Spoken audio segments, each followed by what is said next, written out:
So, as the preparations are finished, Okay, I'm back. and hey, can everyone hear us? Yep. Yes. Okay, sounds like there's a cat in the background. Um, The dog snoring. as oh, I got my puppy here too. Anyway, as the preparations are finished and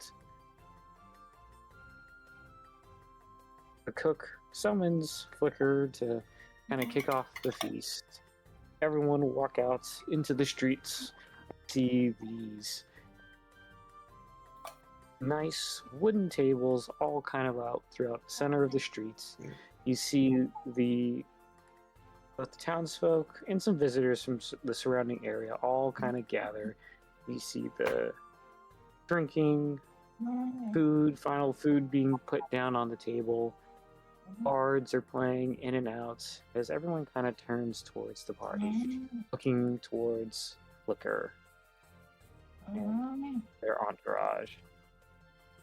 Flicker, do you have anything to say to the capital and the people?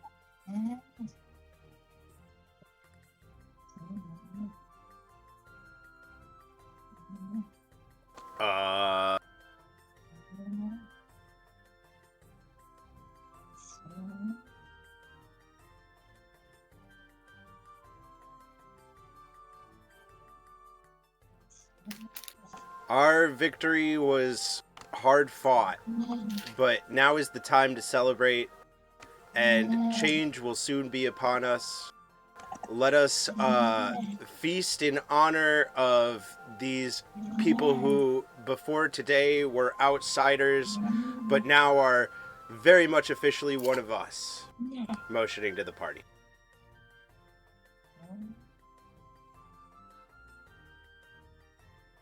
As you conclude, you kind of give the signal, everyone sits, and just an explosion of claps, hurrahs, and this joyful, chaotic eating. Pastries, fresh berries and fruits, mushrooms, breads, all scattered throughout, being served. As you have performers and some of your other fairies flying about doing aerobatics, performing tricks kind of in the middle for entertainment, bards playing along. What goes through your mind?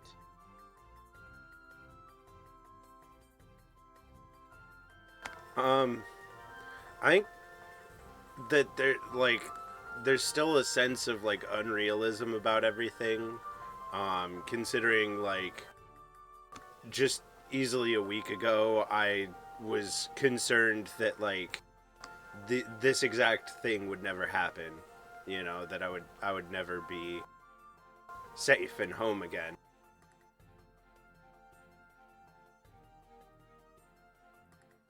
And just to see not just the cruel individuals that were in power appreciating the peace, but the meager and the downtrodden now sharing bread with everyone else.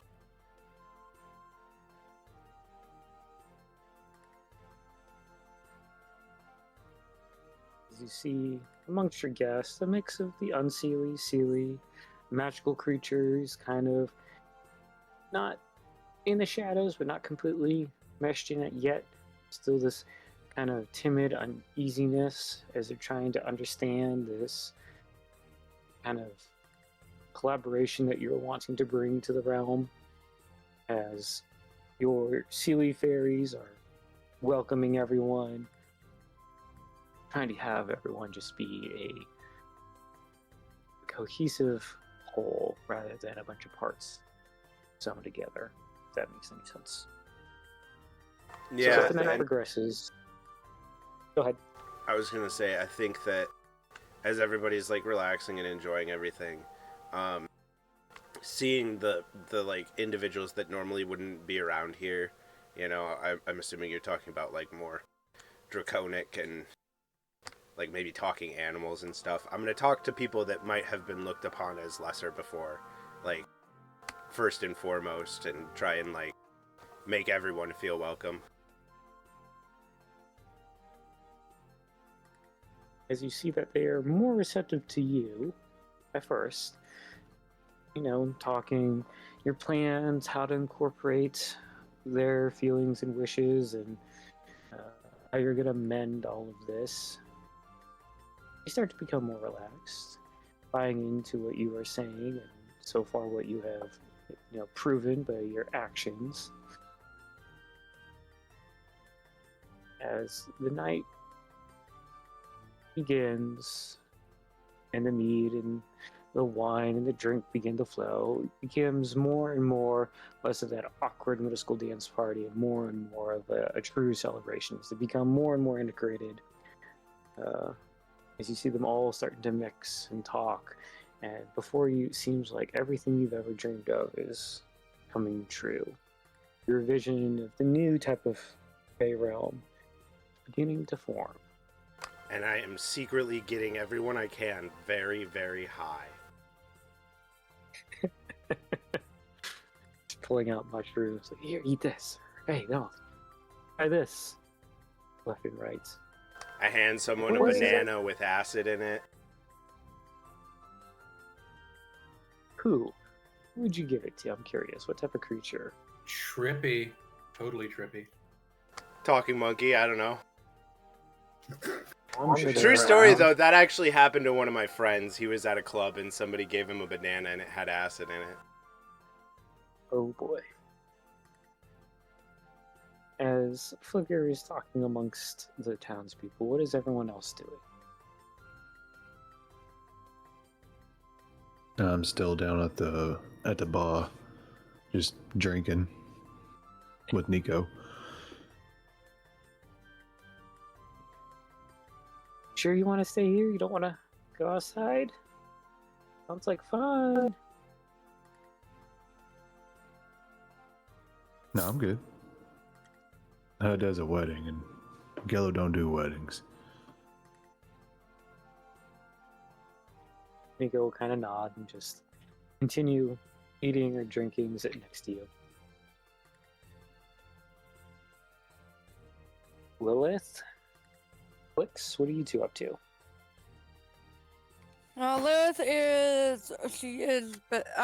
besides Roswind, chatting with people and getting to know what will be her new people.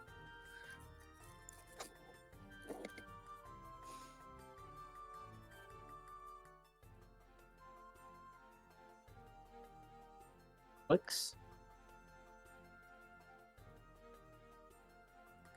Flix is actually letting himself relax and enjoy the celebration. Getting drunk, more than likely has been handed drugs by Roswind and has consumed them.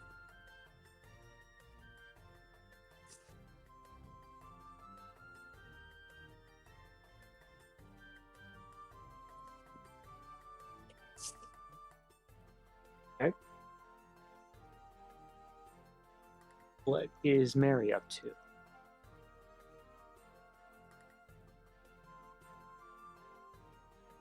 In a moment of whimsy, Mary has decided to follow the monkey that ate the acid banana and is waiting to see what it gets up to. As it becomes more and more, it eats the banana, it pauses, sensing that something's off, and it just subtly starts moving back and forth and grabbing at things that aren't there yet. See what chaos it brings. Whisper.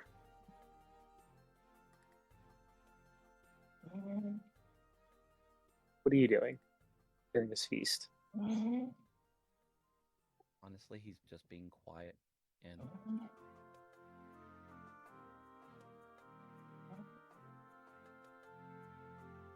Okay. Curious.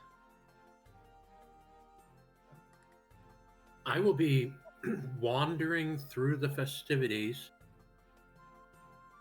as I am looking for Nico.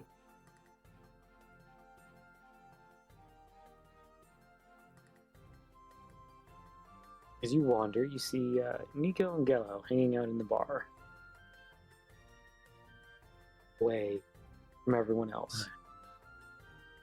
I have a feeling that is not very safe. A time dragon in a bar. Sounds like the setup for a bad joke.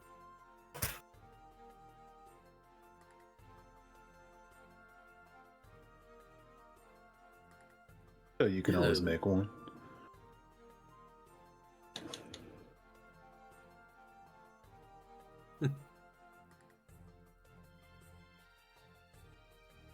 I'm trying not to bring the festivities down.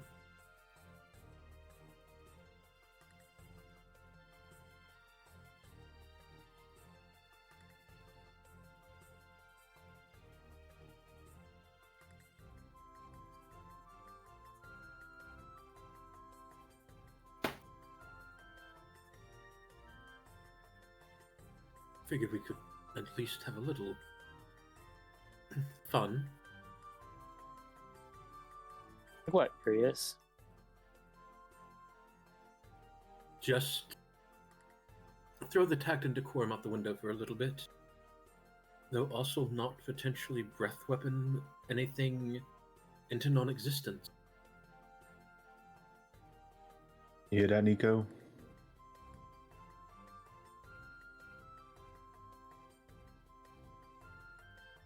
No making people dust. Not yet, anyways. I mean, fine. As he like kind of adds his claws and talons as he's like contemplating trying to play with an ability of sorts.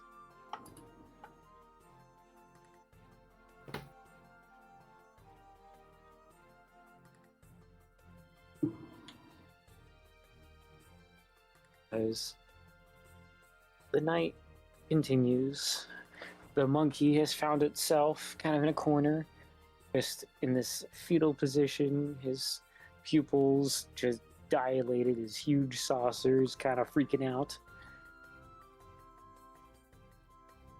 Dancing is all throughout the town. People are singing, trading stories, and then talk of the wedding. Everyone just starts talking about this wedding that Rosewind has announced. Everyone's excited, asking where it's going to be, when it's going to be. As one of your subordinates, Rosewind, comes by and says, is it tomorrow? When was the wedding supposed to happen? I'm so sorry. As looks like a scribe of sorts was to find you. I believe I had set somebody else up with the planning of that to get it around as soon as possible. There's sort of big matters at play in the world at large, and my party needs to get back to that as soon as possible. Of course. I just, it's a little bit of a mess up there. I'm just trying to, I'll touch base. And so the scribe leaves, trying to figure out when this thing is going to happen.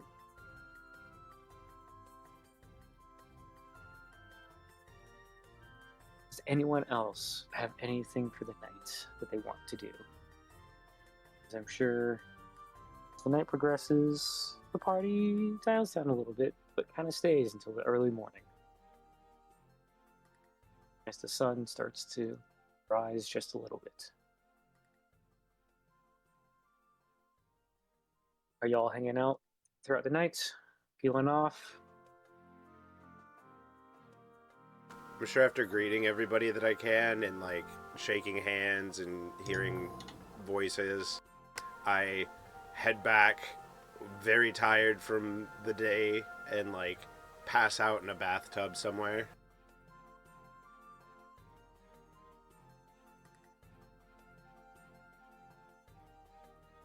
Hello, are you hanging out in the bar all night? Oh yeah, I'm gonna pass out there. Alright. Mika will find like a curl up on the floor. Right, like under the bar.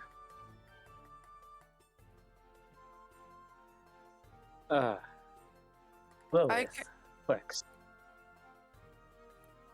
Yeah, I can imagine Lilith is going around talking with people who are well versed in Fae politics and asking them questions and even like maybe even doing some debates and looking around for a tutor that knows how to write in Fae or Common, so that way she can become literate, so she can read the documents she's gonna have to read.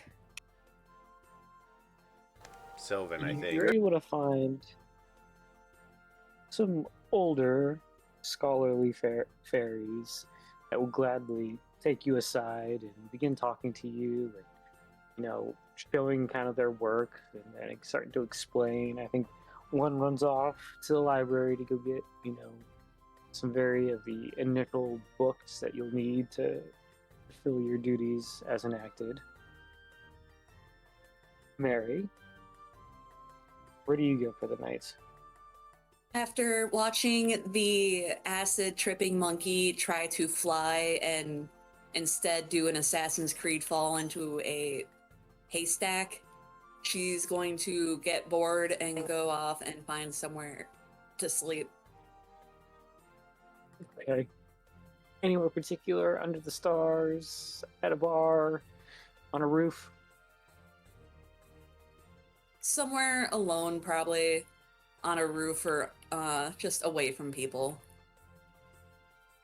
You're able to find kind of like on that middle tier and one of the kind of corners of the roof, right, where it has an angle that would let water go down. On a nice quiet corner where you're able to see the stars and and surrounding landscape, peace, and quiet. Whisper, I know you said you're being quiet. Did you want to go somewhere particular? No, he's actually being very reserved tonight. Quietly eating, quietly drinking. Okay. Don't know what happened. Okay. It got dropped and reconnected.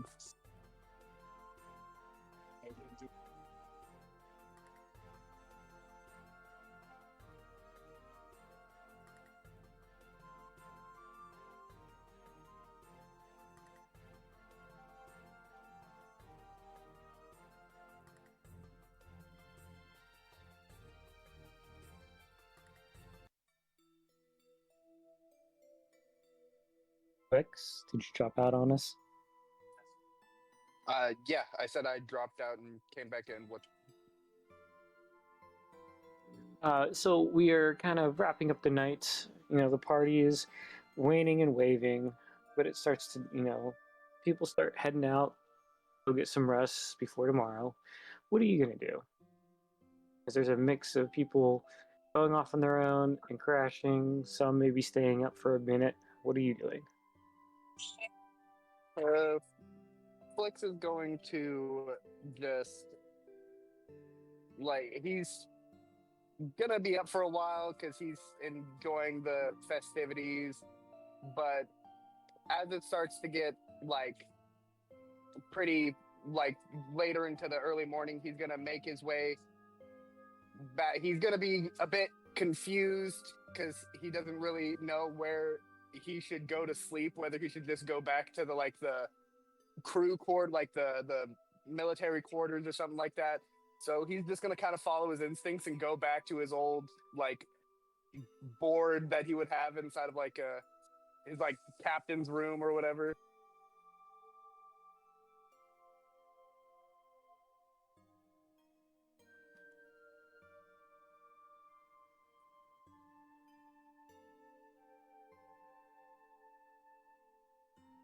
As you're able to find the room, hunker down for the night. Urius, what do you end up doing?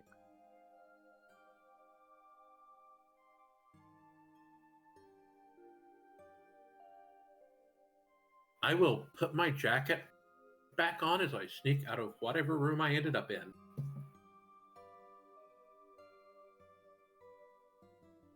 As you sneak out in the night, in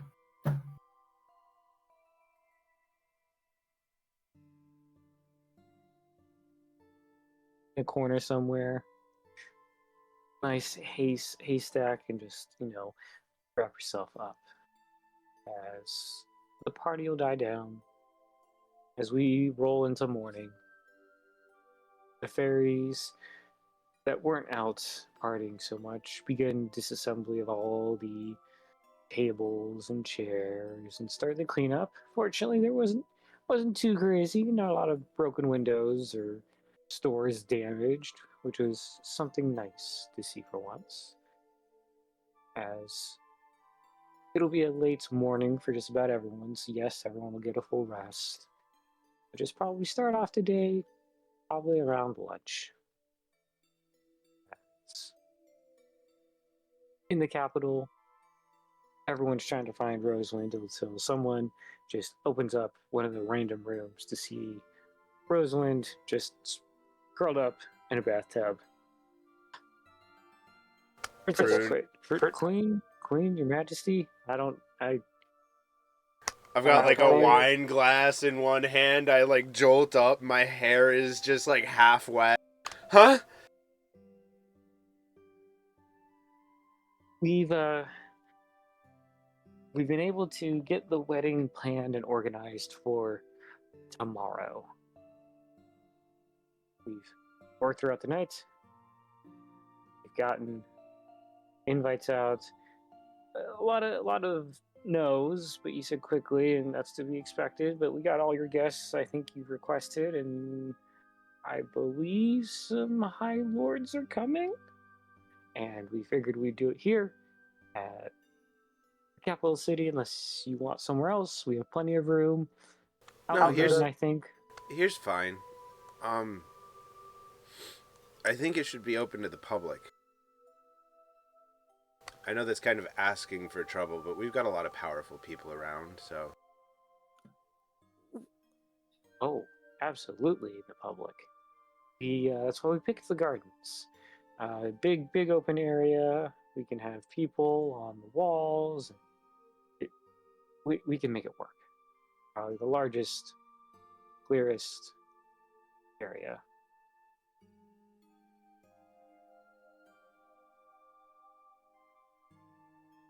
And okay. I think she sort of starts getting around pretty quickly after like being jostled awake, and she'd go outside and start actually helping people set things up, like druid crafting flowers and stuff.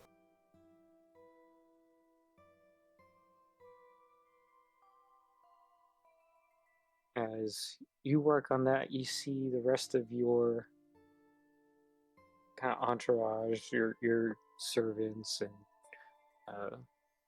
groundskeepers begin pulling out these white chairs. You see banners start getting grown and formed with your family crest all throughout the city. And just the whole place starts to come to life. Lots of druid craft going everywhere. Lots of flowers being grown magically. As the word begins spreading throughout the town, you hear all the gasps.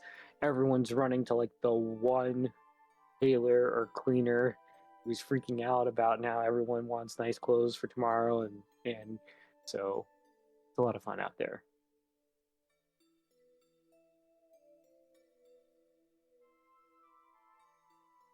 What is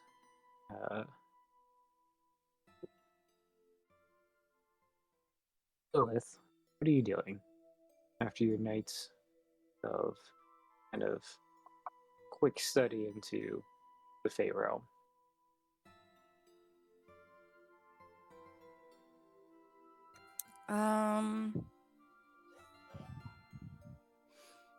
I guess It's about noon.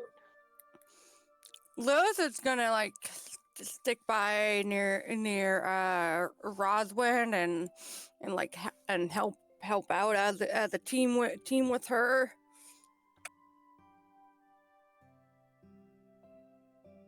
Well, in the meantime, chatting with every Fae that is nearby to get to know them.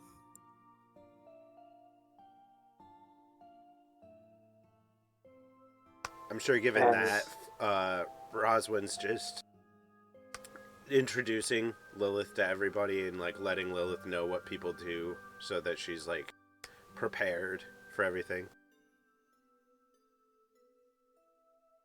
And there is a scribe like subtly following you, just taking out all these notes for you as they recognize that that's a lot of information. And so, Lilith, you have these kind of like scribes and anyone you need to provide the resources to maintain and fulfill your duty and station. And I think while we're like getting things set up, I'm keeping an eye out for Puck as well to check in on if he's found my friend, who I have something to return to.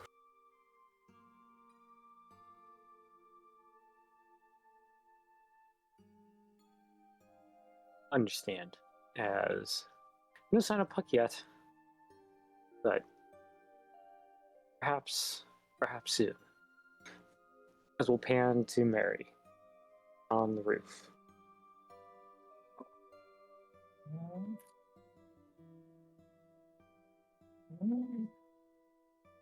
Mary's going to get up, get ready for the day, but for the most part, just stay out of the way and observe.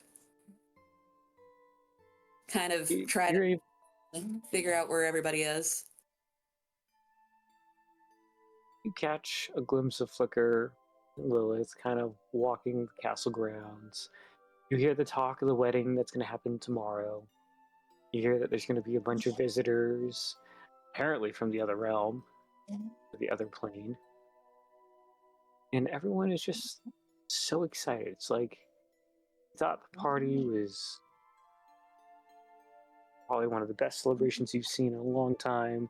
And now this is just a whole nother level as everyone is so excited and that's all everyone can talk about is this wedding.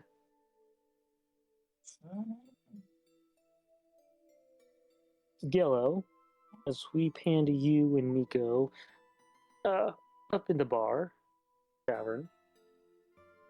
What do you do as the kind of tavern keeper, new to not exactly bother you, but kind of nudges you to see, make sure you're alive?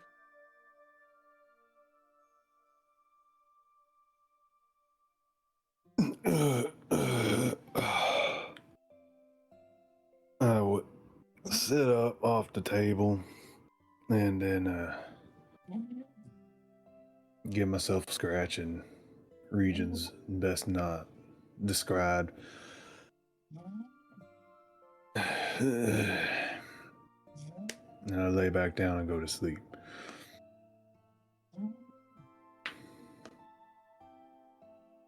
Barkeep looks at Gillo and has a eyebrow raised a little bit, but doesn't impress.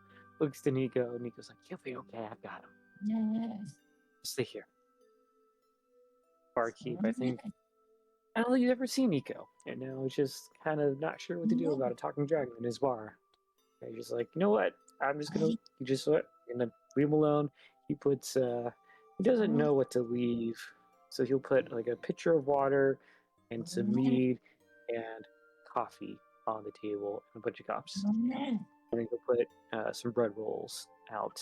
Coffee makes everything better. As we pan Furious, What do you find yourself doing after you left a room and wake up out of a corner? I will prestidigitate myself clean, find some breakfast, and make sure my mic was on because I felt like it wasn't. And then try to find the rest of the party.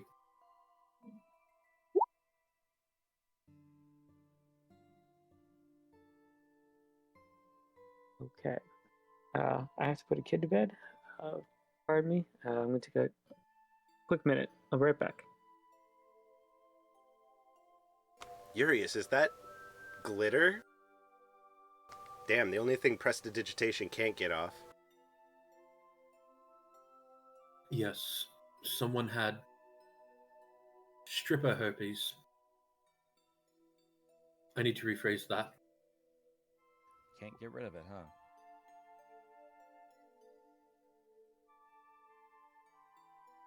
Like, seriously, I need to figure out how to rephrase that, but it's too late. It kind of just slipped out, huh? Yes. Stripper herpes is regular herpes. Drag queen herpes. That's not much better. It's actually glitter this time, though. Glitter is the herpes of the art world. And drag queens. You could just call it kindergarten herpes. That's cold sores. Huh? I was about to say. The plague that will not be healed.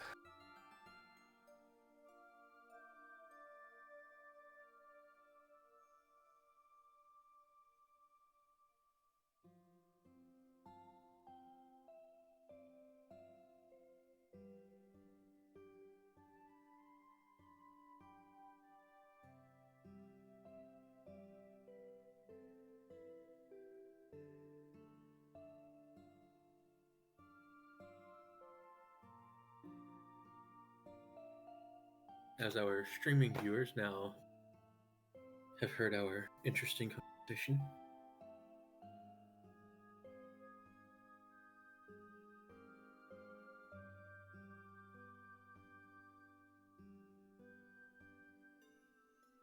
If there's one thing that my viewers now know, it's that we all have a lot of experience with glitter.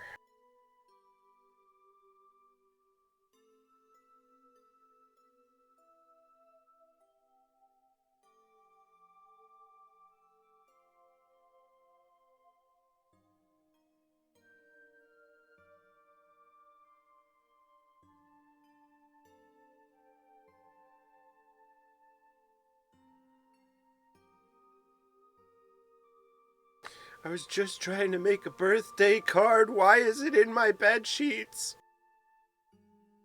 As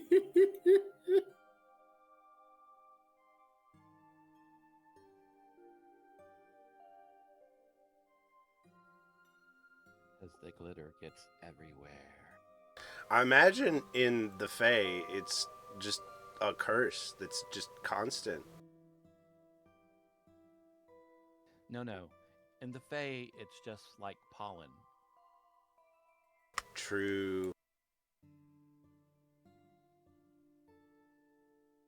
Mildly bioluminescent. Just don't anger Robin Goodfellow. What do you think Rosalind would have given Flix as drugs last night?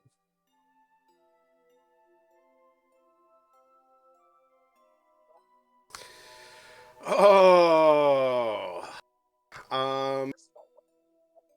Roll a d6.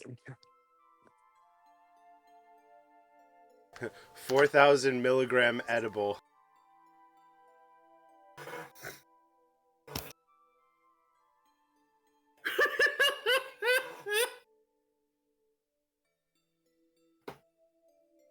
I gave it to you in the form of a cupcake.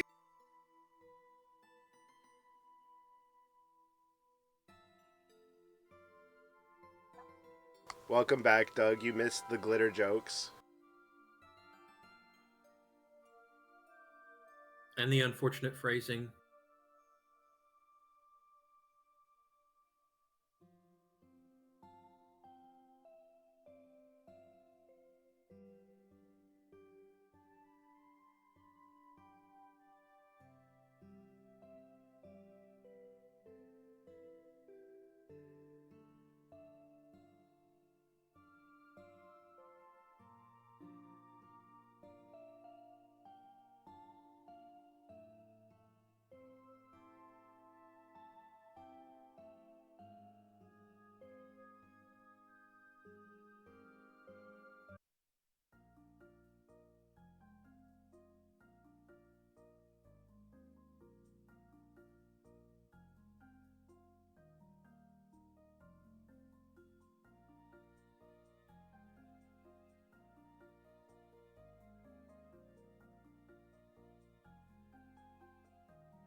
I don't know if you mean to be muted or not, Doug, but you're muted.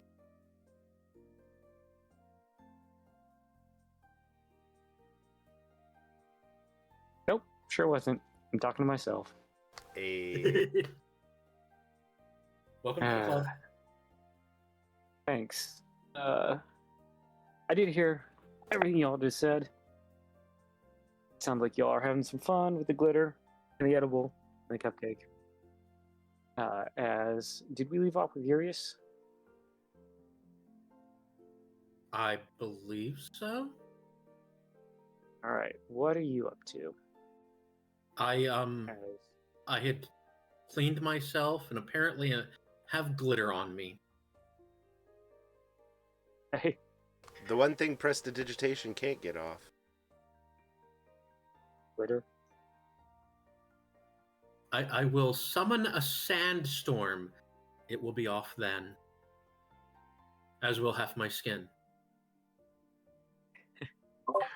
What color glitter? Mary?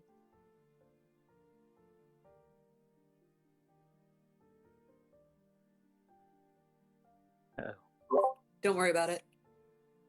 Okay. Mysterious sound like sands for a second and then don't worry about it. I'm not. I concerned thought at about all. starting to sing to Rude Singing Storm and then changed my mind. Ah!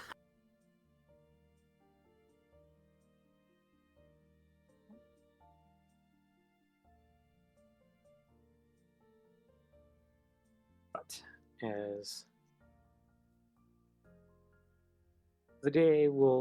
the afternoon starts waning, wedding preparations being finalized. One final night before the big day. Rosalind, Puck is able to come by. Finds you in probably the midst of after you're putting the finishing touches on seating charts and vows and the rest of your wedding plan. He'll come up to you and I found him.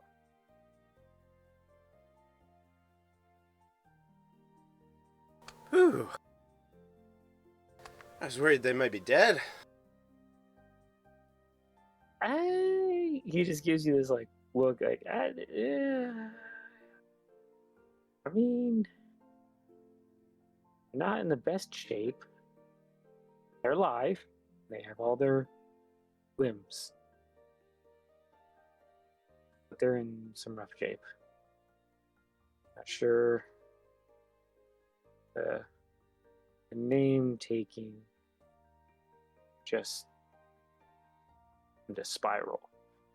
That was easy as it sounds, but actually quite difficult with all the conflict going out here.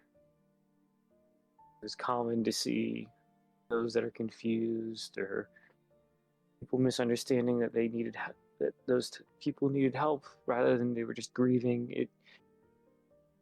They were in out in another city entirely. Lots of searching, but I found him. And I have him here. I'm not sure what you want to do. Is Lilith nearby? I can imagine that. Yeah, she's hanging pretty close. Maybe this is something you might be able to help with. Either way, I need to give her name back. As Puck kind of goes out of sight for a minute, like around the corner of a hallway, comes back, and this person's covered in a cloak. And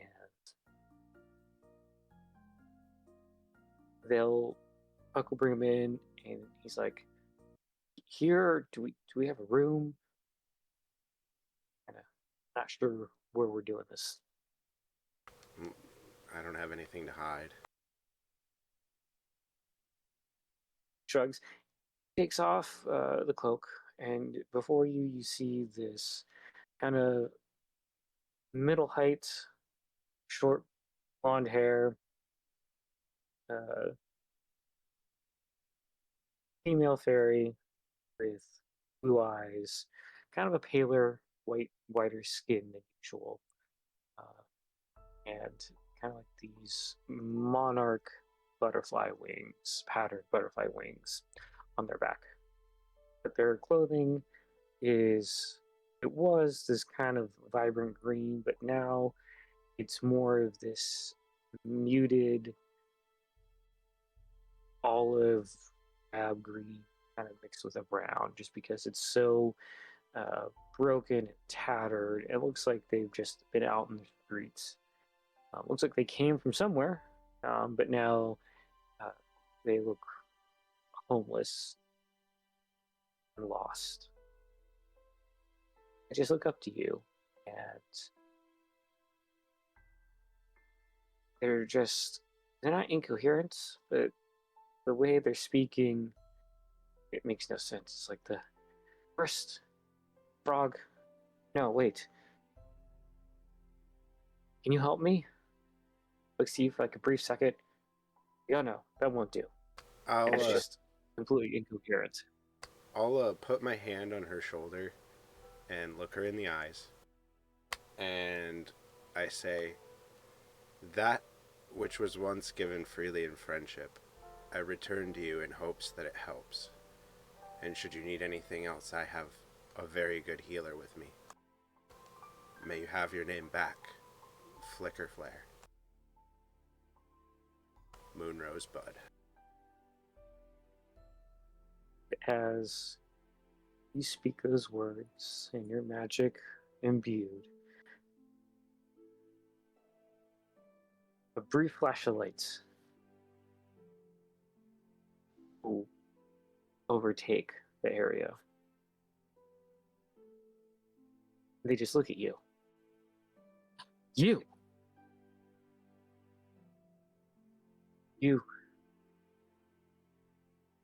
I mean, you can hear me, you can understand me, as they look to you, Rosewind.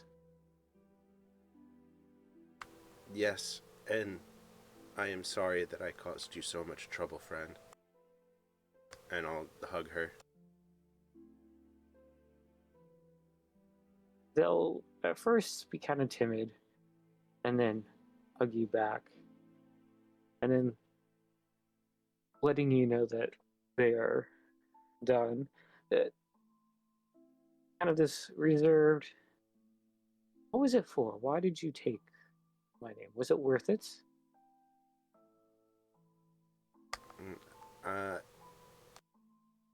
Using your name, they weren't able to track me. It may have helped more than we know, but I can't say for sure. All I know is that I appreciate what you did.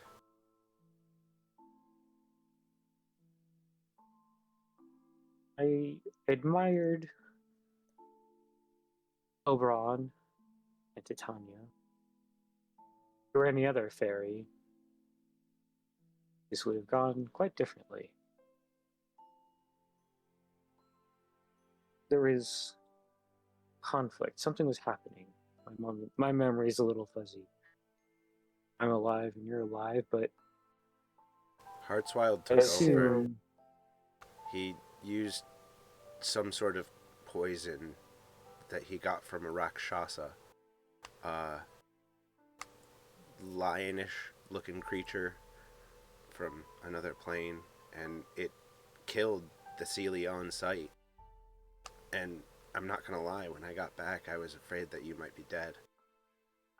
But I'm just glad that I'm able to set some part of this right between us.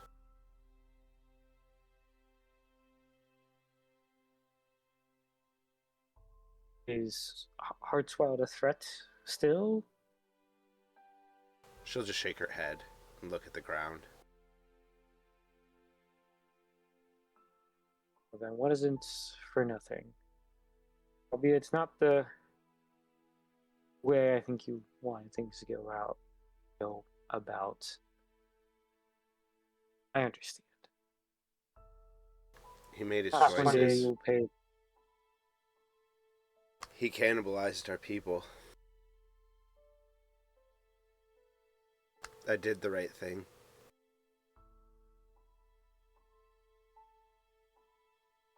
Well, time will tell, won't it? Now, I get some food. Oh, absolutely. We're preparing for my wedding, so And Hi. She like waves. you too, I assume. yes. And Yep. I wiggle my eyebrows at her and go, Captain Flick's Falcon Wish.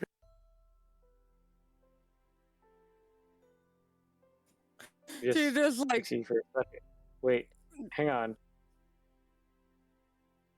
I mean, so there's gonna be three of you. You're married to each other. You got that right? Yeah, I mean, it's not that weird. Oh, not weird. Just rare. I don't recall ever being at a wedding like that before. I mean, this. Glad you're happy. And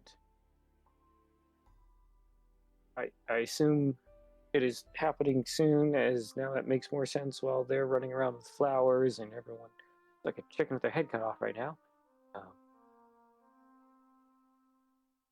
Yeah, I'd love for you to be a part of it all. Of course, only if you're willing. I mean, I know you've been through a lot. Well, I will attend. I will grab some food and then I will check on my dwelling. It's still there. And perhaps then I will make my way to the celebrations. And now this flicker kind of is off to where the food is being at to go sit and eat. As they are now looking around with coherency and just trying to remember everything that happened.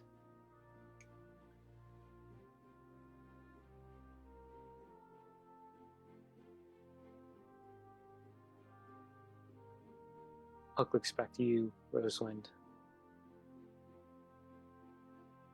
How do you feel? A little later. I'm glad that that's set right.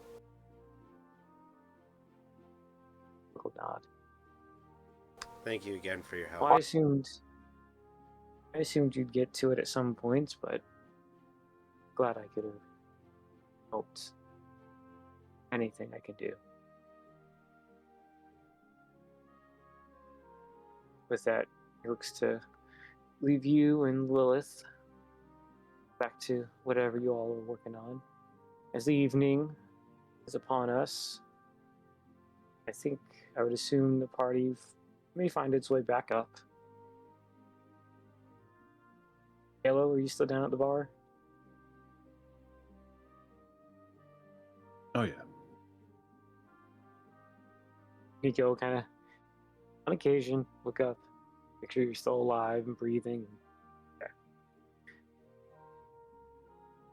Yeah. Curious. I wake up and I'm just dumping that water over my gills and then eat some bread.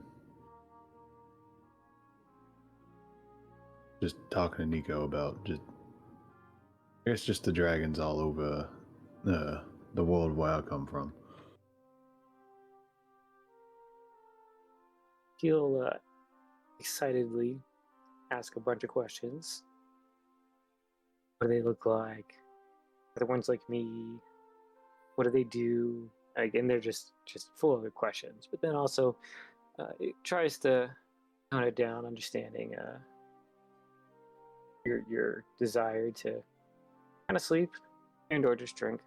Oh no, I'm awake now. I'm answering every question he got.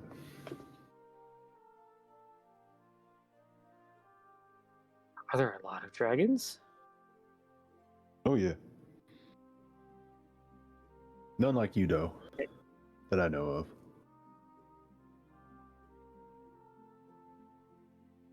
He'll pause at the answer and kind of reflect on it for a second, like kind of like a sad yet hopeful. It's like, can't be the only one. I mean, I'm sure you're not. I mean, see, you got Theta. They, they're like the supreme Time Lord wizard shit. So I mean, surely there's a dragon that can do it too. Yeah, there has to be. I mean, we got chromatic, we got metallic, we got lunar, we got solar, we got light, we got dark. We got country, we got western, we got Thousand Island, we got French. We're actually all out of French. No, that's the one I wanted. We've got some that wear bustiers.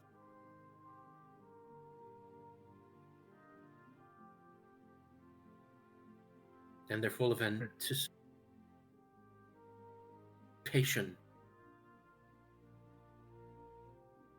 We got gem dragons. I mean, you name a dragon, we got them. It's not time. That I know of. Granted, now I may be a well-traveled individual who knows everybody. Doesn't mean I know everybody. Understand. Maybe they're just on a different plane, but I digress. And he's just gonna go off on some tangent. Has seen Nico and Gello. Something to wonder at. The young dragon just so excited.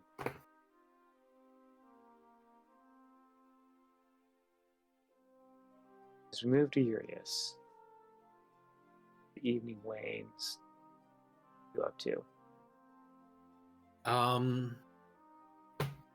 Playing it calm and expecting the festivities in the morning.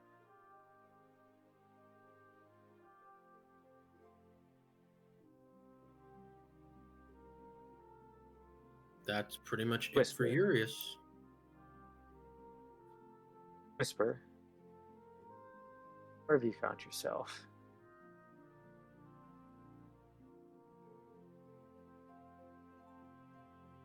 I apologize. I got distracted by 4 kittens who decided to attack my leg. So I have no idea where Whisper is at this exact moment. Okay. Well, it's the evening, the night before the wedding. You do have the key to that portal. Yeah, no shenanigans the night before a wedding. I'm not the best man.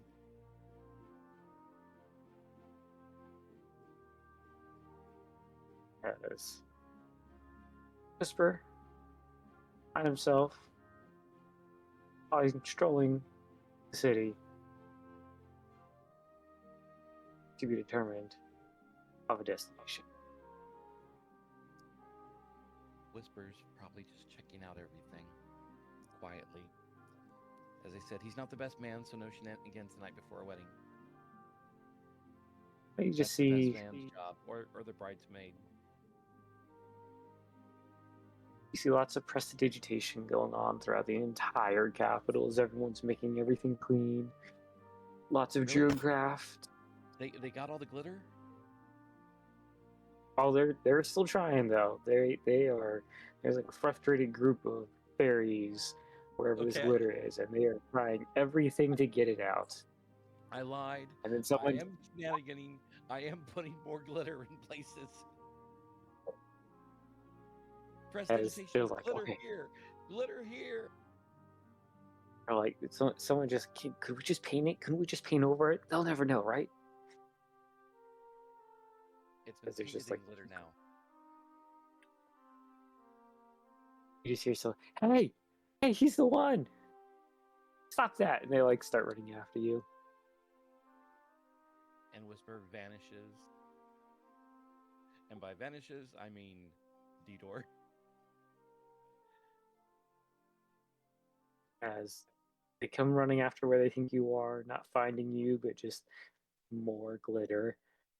You just hear these words like, "Oh my gosh!" He doesn't have to And sleep. they're like, He can "Okay, do this all night long. like okay, we just make sure that they don't go to these two areas, right? That's it." And then you hear some fairy off this. Oh my god! They're like, Everyone What wants to just nobody deep see sigh. sees find is the that up on the city is painted in glitter. roof, Mary is also adding more glitter after seeing what Whisper is doing.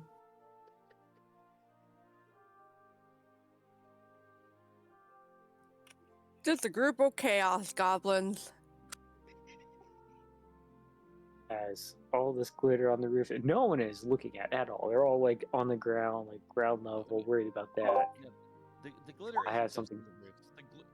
The entire town, entire city, etc. Whatever. Every street, every tree, every wall, every door.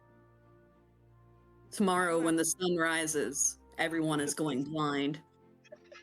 The place is just going to sparkle. And it's gonna As- get on everything even more. I can imagine some of the glitter will get on to Roswin and Lilith wedding gowns or whatever we're wearing. Well, of course. Oh yeah. Speaking of which, Flix, where are you? What are you up to this evening before the wedding?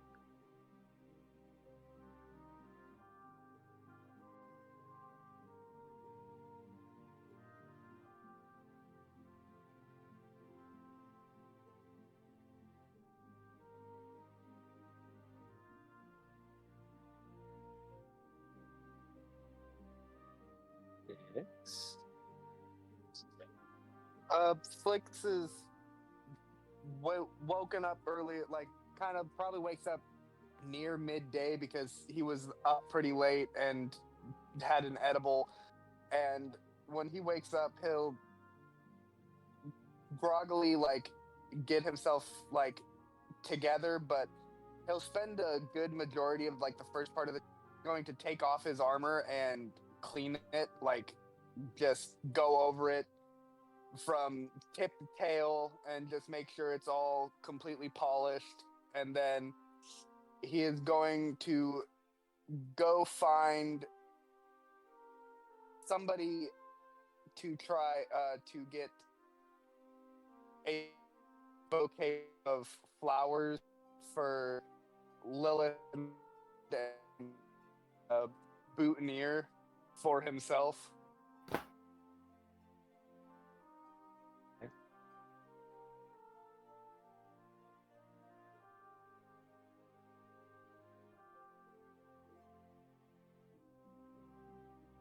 As you go find the boutonniere,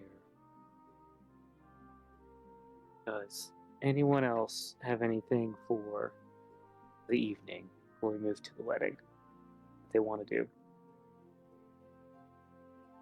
Well, Mary and Urias are glitter bombing the entire capital. Whisper, not Urias. Whisper, apologies. Yes, Urias has tact and decorum. Again. I think at some point I'd ask Urias, like, hey, you're a bard, right? Would you like to Yes. perform a bit for my wedding? I believe I could do that.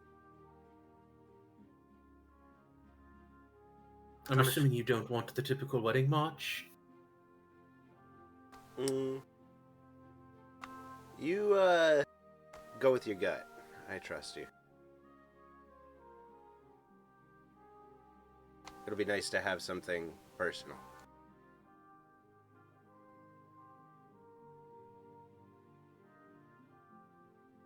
Something old, something new, something borrowed, something blue. The entire place covered in glitter.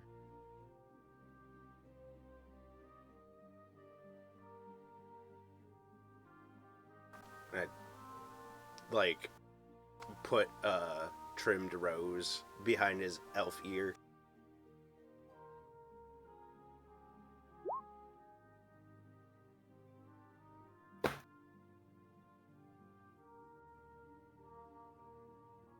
Lord Almighty. Not really. It would be cruel. Hey, are you mocking me?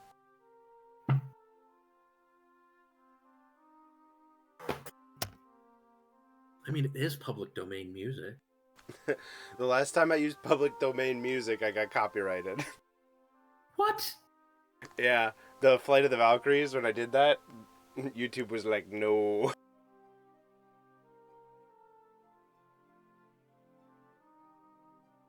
It's weird. That's even older than Flight Yeah. of the Bumblebee. I don't question it.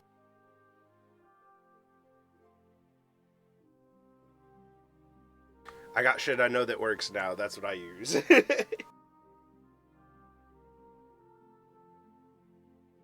Even the Michael Gelfie stuff, I would get copyright strikes on Michael Gelfie's shit, and he's not supposed to be doing that, so. Which means it's YouTube. Yeah, pretty much.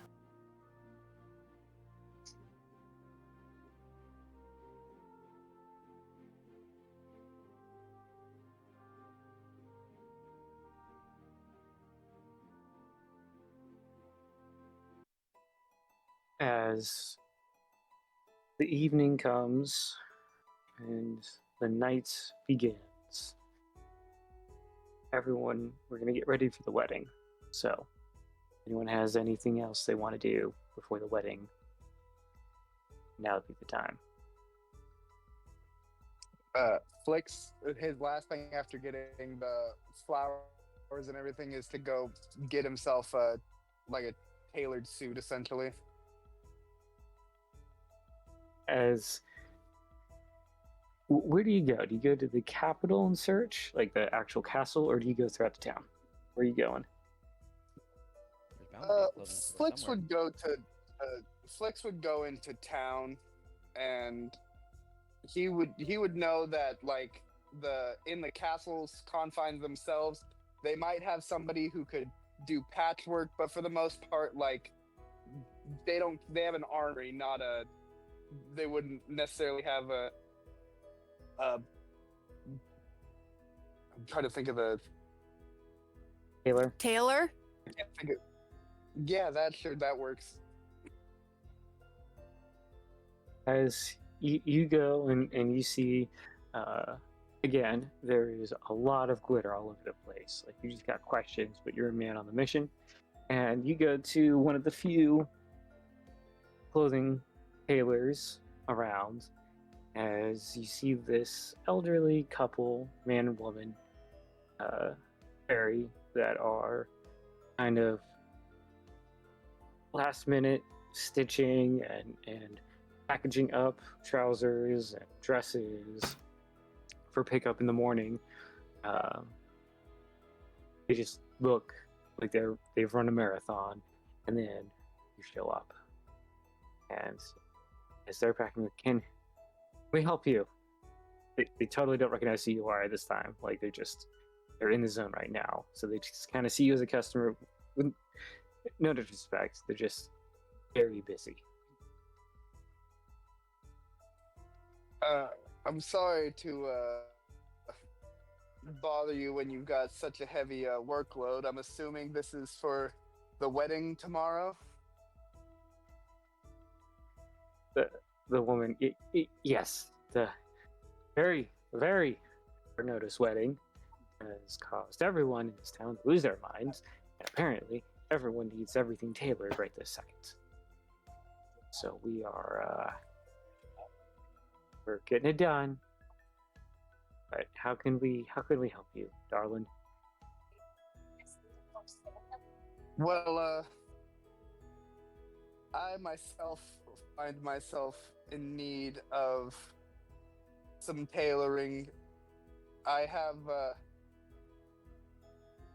it seems that I'm to be one of the ones being married tomorrow, and a groom without a suit does not very well wedding make. I understand it's a lot of workload to put on you, but I'm sure that I could to have something prepared for me.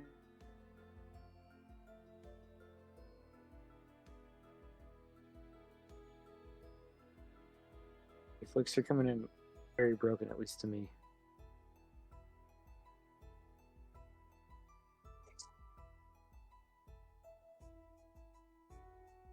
All right, to repeat what I said, all of what I said. Not all of it. That I heard that you are in need of, like, you were telling them to the groom, and then it was just complete silence after that.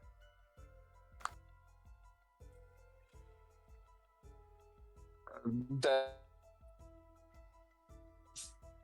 it was sorry that it another thing to pile on to their heavy workload, but I'm in need of a suit, and I could make it worth their while. I could pay them more.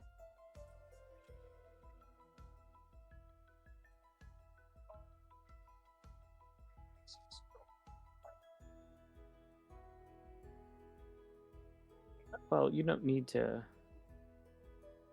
pay us necessarily.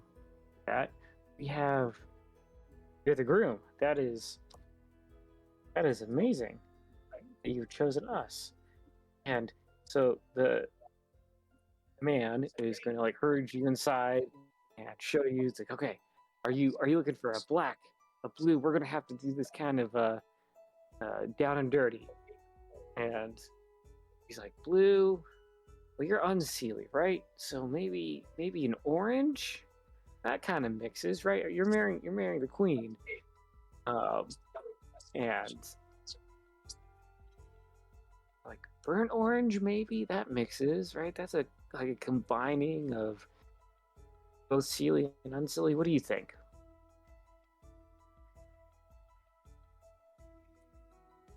You're probably an expert on fabric colors and matching than I am, but it would also be good to know that it would also to possibly include something of the mortal world. Mortal world. Give Say again. It is a marriage of three parties: the human, or the mortal world, and the unseelie and the seelie. So I think possibly having a bit of a mix of the three would probably be best. Mm.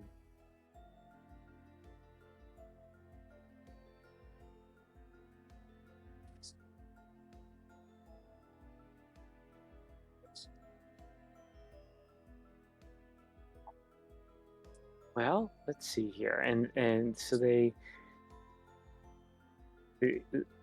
man pulls open a very old book and just looks through. You recognize some, they're kind of outdated styles for the mortal realm. This is an old textbook of mine, long ago. We studied throughout the fashion. I took a little short trip to the material realm, and I don't think they're in style, but it gives me some inspiration. And it's like, if we do, let's see, we could do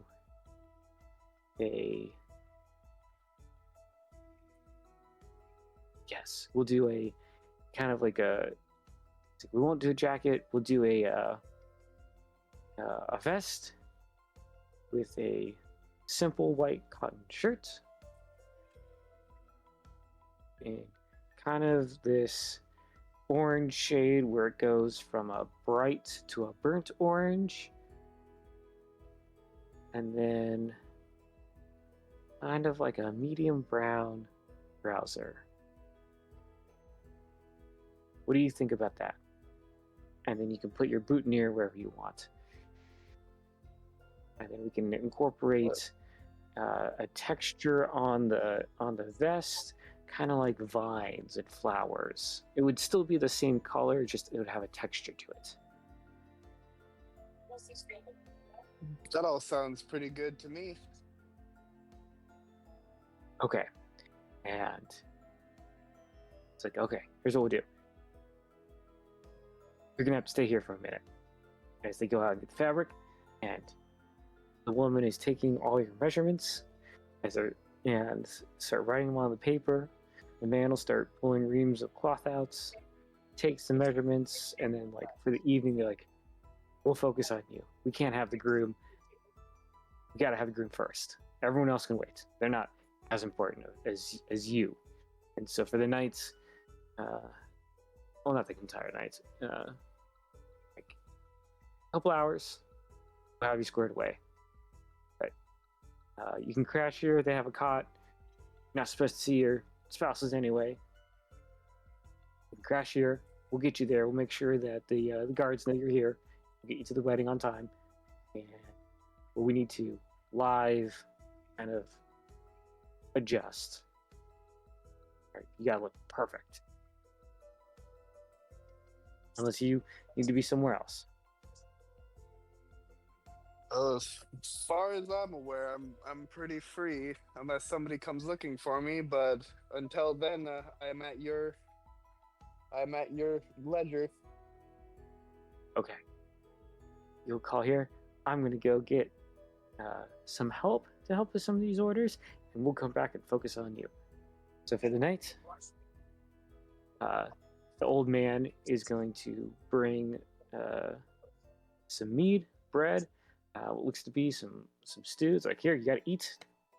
I have you all ready, and you all are gonna have this tailored suit as some other fairies come in to help manage some of the orders. The old woman's kind of bossing them around, telling them what to fold, or need you over here. This younger female fairy looks like they just finished a shift. Like, they're just dead tired, but they're in and they're trying to finish everyone's orders. With that, any other items anyone wants to do before we move on to the actual wedding day? Nope, just making certain that the entire town is covered in glitter. I saw. Now it's not, but I know it is. I was watching the entire map, and I'm like, oh my goodness, this is going to be awesome. I already have an idea of what to I couldn't say. see the map anymore, so I had to clear it all off. I know, but I almost wonder if that's what was fucking up Daniel's mic, is his computer couldn't handle it. I apologize. If I that can was the say case. that I can say that I had to close the tab for a bit. I'm sorry, that's completely my fault. It was funny at least. As As I said, Whisper was being thorough and glittering everything. as the night passes, early morning arises, and the bells begin kind of ding, dong. Those bells that aren't used unless it's a special occasion. Very top of the castle tower. 7 chimes, indicating it's 7 o'clock in the morning. As there's a knock, Flicker and Lilith, wherever you all are staying, separately or together.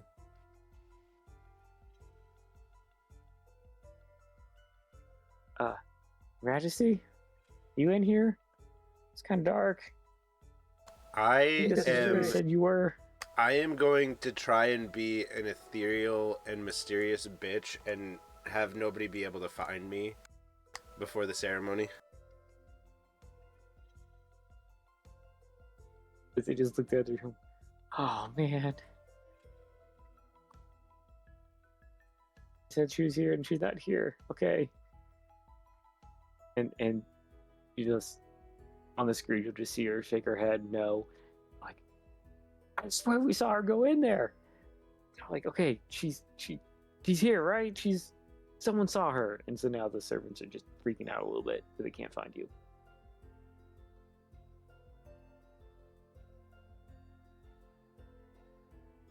You able to be found, or are you also? I'm in Zaratol's castle having tea with him.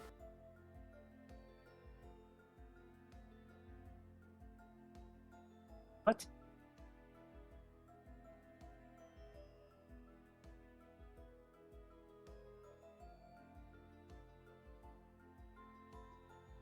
Lilith? Yeah. Where be you?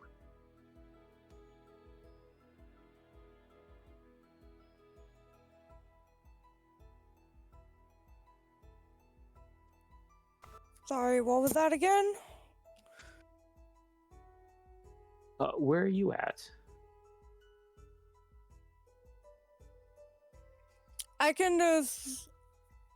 Alright, Lilith is like slumped over a desk with like books around her, and she's like silently crying because she never had to study before, so. But she knows that she's like trying to psych herself up and tell her like, this will be worth it. This will be worth it. Not only to me, but to Roswind.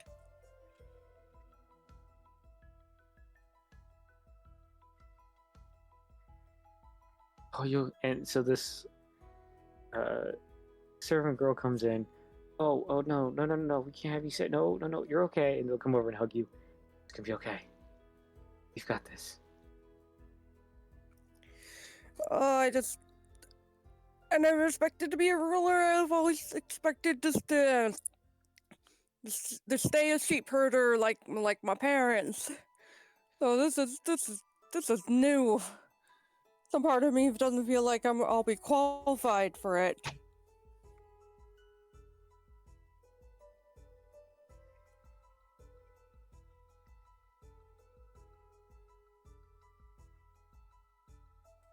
You'll likely measure up. As they kind of embrace you, well, you're going to be a great leader. And you can already tell that you are committed to what you've said. You're learning our, well, soon to be your mutual histories, but you can't have that. It's your wedding. There will be no crying on your wedding. Well, sad tears. Happy tears only. As it kind of playfully, okay, we got to get you all ready. And so they're going to kind of take you. Say again? I just posted Whisper's photo of what he looks like at the wedding. I hope he doesn't stick out too much. Okay. As I'll be right back. Okay. As they take you into this kind of like little, it was a bedroom. They have like a little suite, and you got some food. It's like your dress is in there. Like, okay, we're gonna take care of you. But huge question: where are the other two?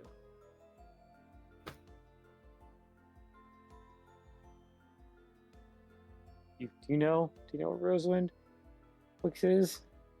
Please tell us you know where those two are. No, they haven't told me where they be. Okay, so we're not panicking yet, because I know multiple. We all saw Rosewind alive and here in the castle. We just can't find her. Not worried yet. Another question: you're with that group, right? With Lady Rosalind's Yep. you with them, right? Did Yep, they're anyone have my family. a locate person spell? You know anyone that could cast that if we absolutely had to?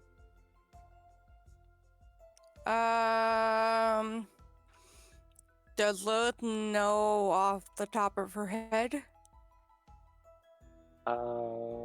Probably, but I honestly don't think. I don't know if anyone knows it. I don't think they do. Is it canon that I'm able to like chill with Zeratol to hide out, or like? It can be, yeah. You can go Okay. over. Okay, because I would invite him to the wedding, like I said, and then I'd be like, if you could go back and like let everybody know that I'll show up at the ceremony, that'd be appreciated. It's got to have an air of mystery, you know. Yeah, keep Zeratul them on just- their toes. Zeratul just nods and has just the slightest smile. I knew you'd get me. You're like my other father. I hope that's not weird to say. He looks to you. Not at all.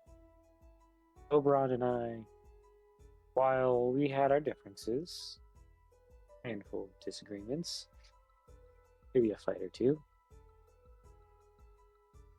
My Yes. eyebrows are going Up to each other. wild. All later, longer stories.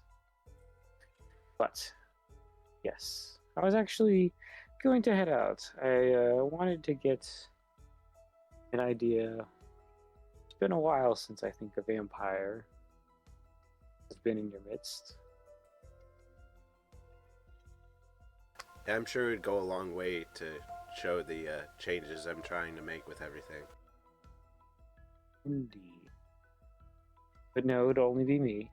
No others will be following other than yourself. Well, I mean, Yes. you're always allowed to bring your wife. I know you're close. Of course. Liza would join us. Vampires. I don't want to send the wrong message. Can I give this toothy smile? Yeah, I got some parasols if you... I don't know if that's... Was that... She just shrugs. No matter. Liza will come in, come give you a hug and say congratulations. Zeratul will look to you. Portal Beyond. You know how to use these. No one knows you're here. So. And. You'll Yeah. nod. I figured but I'd keep even your... more- I figured I'd keep the portal to your personal chamber secret. Very much appreciated. As him and Liza will step through, and they'll I'll do their entrance a little bit later. So we Hey Doug, before this ends, I'm sending you a message about some information you need to relay. Okay. As we'll cut to you drinking your tea, whatever you're doing there, kind of from the portal's point of view, as Zeratul and Liza are walking into the Fae Ruling, first in a very long time. So I anxiously await this ominous message.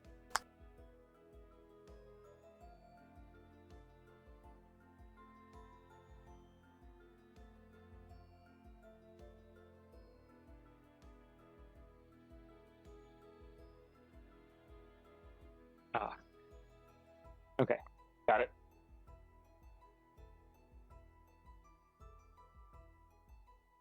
I will relay the message here in a little bit. Hello. As we pan, flicks, getting woken up by the elder man. Quick, son, you gotta wake up, man. What's up? Oh, you, we are a hair's breadth from pouring cold water on you, son. You're out. There's the day. Wedding. You're not late. But we don't know what time the ceremony is because we've been a little busy. As you see that there is kind of hung up above you, this goes from like a bright orange to a medium to kind of like a burnt orange vested wedding suit. White linen shirts, these medium brown pants.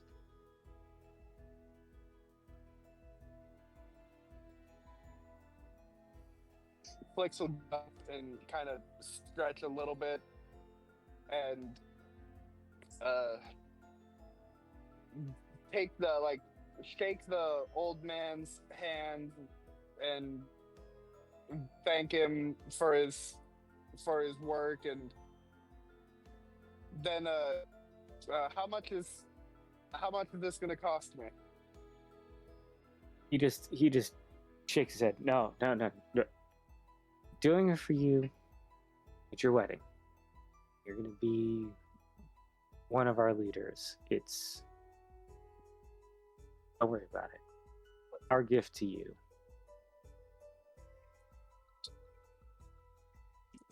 He'll nod and take the suit and just have it in a garment bag, and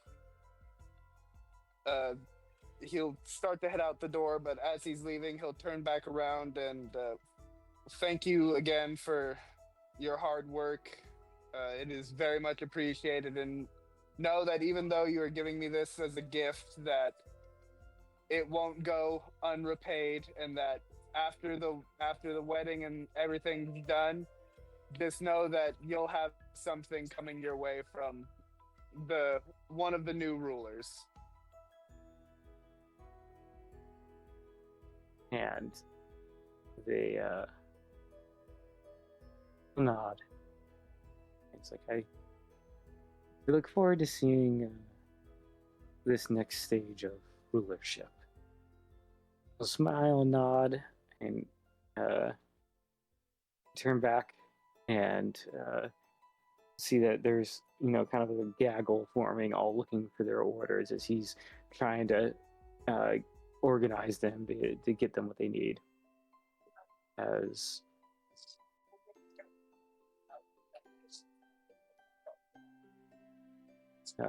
we pan to Mary.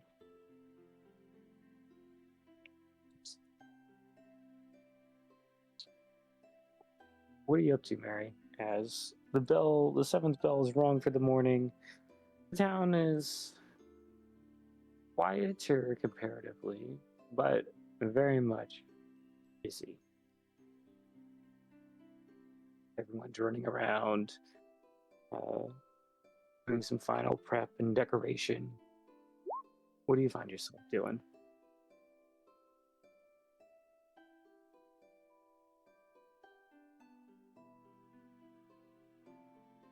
She's not with us. She had to step away. Awesome. She I am had to- totally. Yeah, that's right. She here I am just okay. My apologies to everyone. Gallo, are you still hanging out in the bar? Yep. Noted. As Brother said he's trying to avoid the Ye- wedding. I know. Yellow doesn't do weddings. Nico, as Nico and him will continue conversing about Eberron, the dragons. Will so how did you get an airship? How did that be? Like, how did that happen? Like, who invented that? Did you? Nico, As much as I would love to tell you that I am the one that invented airships, they're kind of just like they've been around for a while. They were kind of invented by one of the dragon houses. And unfortunately, they were used as a tool for war. But after a few years since then, we've been kind of making them more of a, transportation and logistics. You know what I mean? Granted, there are some that still try to use them for nefarious purposes, but that's when me and my crew step in.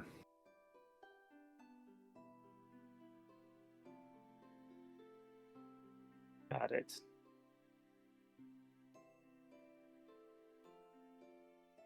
Now, I will tell you, Right.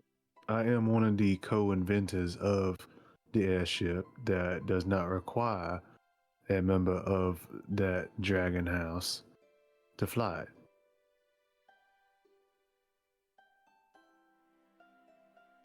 You had to be a part of a house in order for it to fly? Yeah. Kinda, it's a little bit more complicated. Like, you had to be a member of this dragon house. See, you see this thing on my chest here, and I like opened up my shirt and revealed that like gaping wound that just refuses to heal. See, this is called a dragon mark. Now mine's a bit different, but they're kind of like tattoos that people are born with, and you had to have the dragon mark of that house to be able to fly it.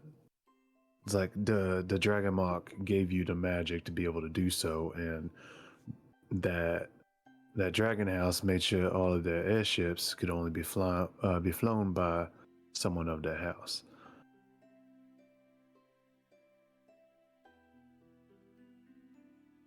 Huh. Okay. So, and you got around it? Yeah. Huh.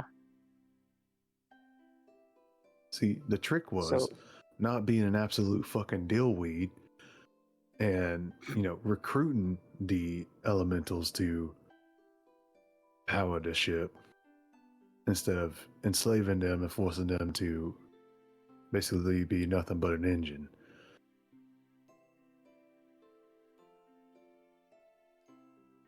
Nico nods in understanding.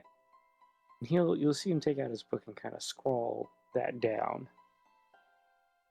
Like there's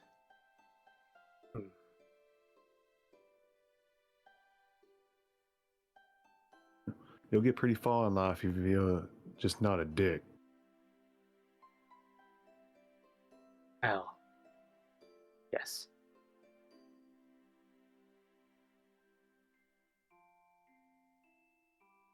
Never seems to work out. And then you see him just look up in look up at an angle like he's like trying to recall a memory or something. Yeah. Nope. You're right. I think that last time did not work out so well. Anyway.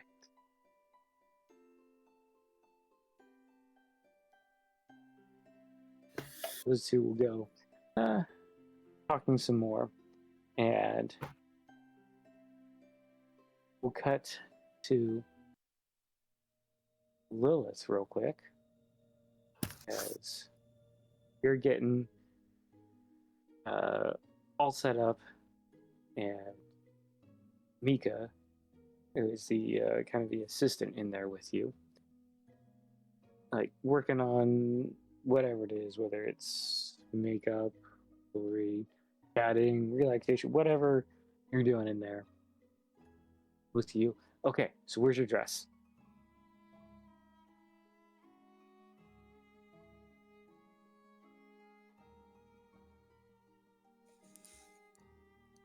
You have a Where's dress. my dress? You have a dress. Right? We didn't see it in the room we found you in, and not like there's a big, goofy dress hiding. You have a dress, right? Like then, like just panic She'd in picked her, one out last in her session. eyes. Say again. She had picked one out last session. She did. There's a knock at the door that they're at. And so Mika, like with this concerned look, and looking at you, opens the door, and Lilith, there is your mom holding a wedding dress. She just looks at you. Lilith, Do you know how hard it is to find you in this place? I mean, it's the Fae realm. I don't expect it to be easy. I mean, you're the only one of the few humans here who's getting married. I mean, that can't it can't be that many weddings all the same day to a human. I'm just saying, for the Fae realm, no one had any idea who I was talking about. That's another matter. How are you? You excited? As she comes and just runs and hugs you, holding like the dress in one hand and then grabbing you with her other hand. Lois like hugs on to her mom pretty tightly. I won't lie and say I'm not nervous. I mean, there's a wedding, and on top of that, Roswin and my friends are gonna be relying on me to help take care of this place, which, oh man, Dad would be really happy, and also really surprised. Yes, you would. But I'm here, whatever you need. So, looks to Mika. Are we doing hair, makeup? What are we doing? It's your wedding. I have tried to make you a girly girl, and you are just not that. Here you are, leading an entire realm. So, what are we doing? As she kind of indicates to you. Are we hanging out and drinking, eating? What should we get started on next? Because I think, looks to Mika, how much time do we have? And she's like, not a lot of time. Okay, we don't have a lot of time. Well, she like holds like the back of her hair, like, well, I think maybe doing something really unique and something that's gonna take a long time with my hair would be nice to do for the wedding, special occasion and all. Okay, hair we can do. All right. And so, your mom and Mika are gonna go. And they're talking like, okay, I'm gonna need this shampoo. Yeah, shampoo, right? Like soap for the hair. Like, she has never been in the realm, so she is completely out of her comfort zone, and so she's trying to figure out. It's like very, very much a culture shock. Very just thrown in the deep end, just not assuming anything. So she's breaking it down very simply. Okay, we're gonna need we call it a piece of metal for hair, and they're all just talking. As some tools get brought out, all these lovely smelling soaps and conditioners, all these kind of very vibrant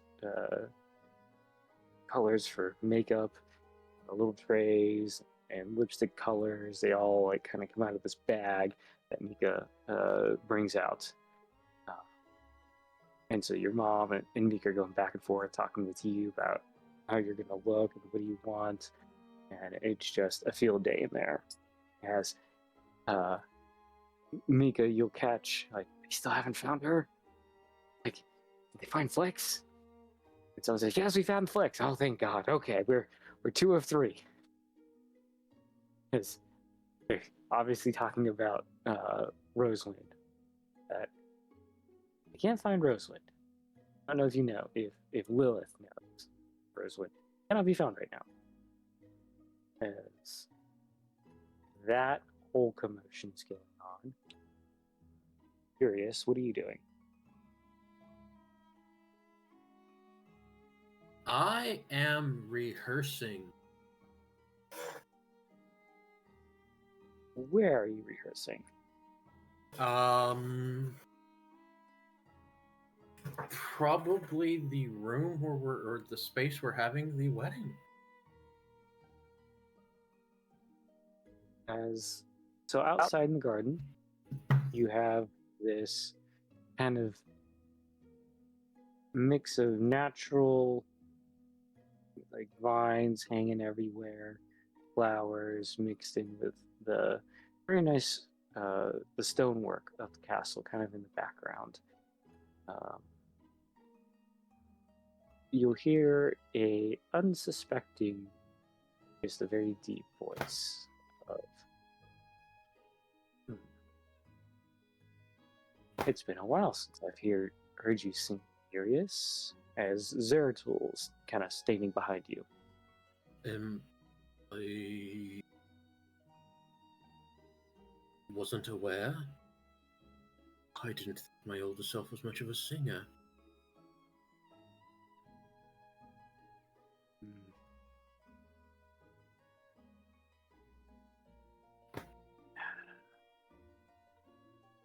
Long ago. Not a singer, but he had a pleasant voice on a very rare occasion. But Oh, that is that interesting is to know. not a now discussion. I assume the rest of your party is about? Yes, they're getting ready for the festivities, which should be starting soon. Adjacent.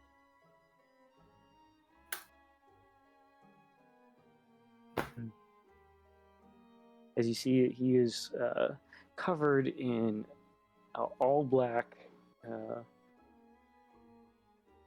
kind of 3-piece suit, sword.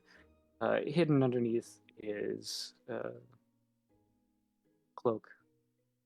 You can kind of make out the hilt, and he's got a very like broad black umbrella, and he is very much staying like in the shadow of the castle wall. He's like, he's just looking around. I don't recall it being this sparkly, seeing the glitter all over. As I believe our wayward bird brain might have something to do with that. I don't think they got notes on tact and decorum.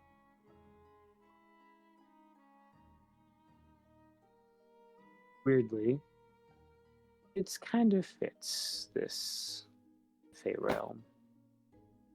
True. And some of their mischief. And he looks to see like the seating arrangement. I'm going to. He just looks, and none of the servants have paid him any mind. Liza is just walking around, just smelling. I don't think anyone realizes who he is. Because they're way too focused on making sure this is perfect. So the two vampiric-looking people talking to each other. It's like, okay, cool. Part of the band and or the group, the singing group, the entertainment group. They're like, okay, cool, and just moving on. No one has really come to bother you two. As you two go talking, well, he'll look to you, Urius. I will that you be. He's going to kind of drift to a darker corner as we pan flicks. You're quickly making your way up, right? Yes, but I also want to make sure that, like, pretty much near the podium or wherever where whoever's officiating, the two bouquets that I had made for Lilith and Roswind are placed up there. As you make your way up to the central stage, altar, whatever you want to call it, you do see Ariana, as Rosalind has pointed out, there kind of practicing, kind of mouthing different, like, she's going to do this, sees you, you're like, yes! And she runs over, gives you a hug. Congratulations! Man, I did not expect you to get married. Sorry. That's definitely wasn't something I saw for myself in the immediate future, but you know, sometimes you just need a good battle and a good feud ending to really bring people together, you know? She'll smile. And then as she smiles, she sees the case. Oh, perfect. You have, okay. Oh, I don't think we're doing rings. I haven't been told we're doing rings. No, like that's what matters is the ceremony. I think Lilith and Roswind had rings. I didn't get around to that, but that's something for another day if it's really necessary. Yeah, they must have them. I'm not worried. Well, this has all kind of been not the normal, but that's okay. It'll be something to remember. Allegedly, we're going to have some very high officials coming, so this will be interesting. That's interesting word for it. You're staying here, right? Yeah. Or you headed up? Near the. No, he'll stay near the altar with it because he ain't got nowhere else to go. He'll sit around, maybe help her set up a bit if she needs anything else.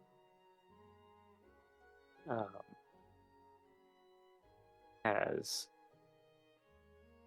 she makes sure that you get some food, some drink, nothing too heavy, but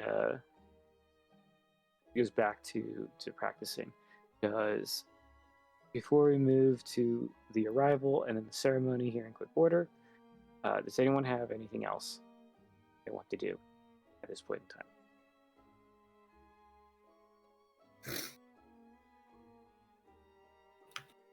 Okay. Hearing nothing. The bell chimes to about 10 o'clock. Guests are gathered. And there is some trumpets that go off, notifying that some of the high lords that are coming to visit have arrived.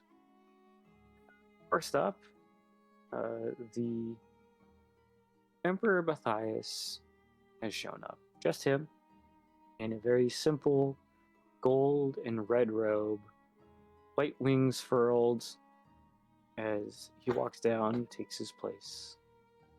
Followed by Liza, as Zeratul is just kind of hanging out in the back. A Asian general in scaled armor that is red with this green jade dragon emboldened on the chest of his armor. And lastly, a man in a simple, very plain black suit, but with no tie. It's very simple. No watch, no jewelry, just a very simple suit. As he goes and sits next to the general, as Ariana looks to the group and announces, Emperor Matthias, we have Lord Zeratul, General Tao, and Minister Jax visiting from the material realm, the continent of Altruix, here to see the wedding of Flix, Lilith, and Rosewind. And with that, which one of you three wants to come out first? Down the aisle.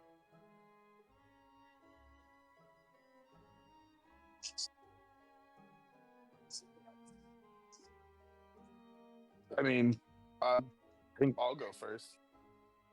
okay. As I figured as much, Rosewind. As Flix, you, Ariana kind of gives you this nod from the angle that she can see you, as the music begins to play.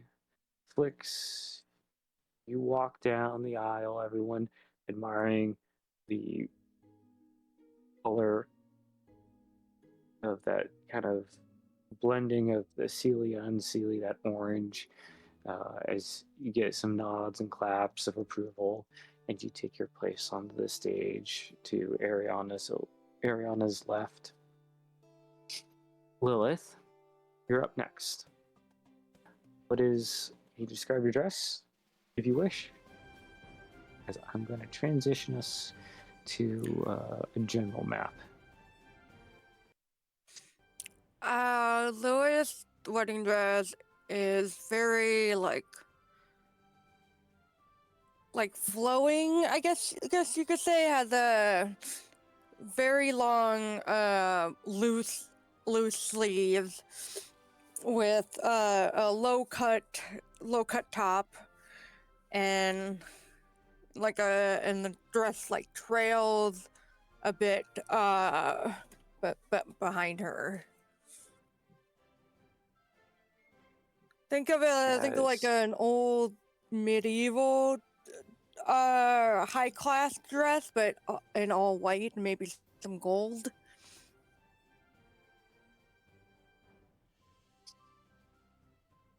As you make your way down in this stunning, beautiful dress, stand up on the stage with Ariana and Flix. Ariana is just kind of giving this slightly panicked look, looking at you two, smiling, like looks out for Rosewind as everyone kind of turns, looking to see if Rosewind will appear in the back. Yeah, I'll come in with this like gossamer dress, spider silk veil, dew on my face and in my hair. Like it's, I look very ethereal, scantily clad. Like there might even be a little nip showing, but like very ornate, but very Fae, very natural, as I float down the aisle and produce my parents' rings. As Ariana will extend her hands and take them from you. She looks to everyone and then to you three. Lords and ladies, We are all gathered here to witness the marriage of Lilith, Rosalind, and Flix, who have found themselves together through battle, through adventure, and now here to lead our realm into the future.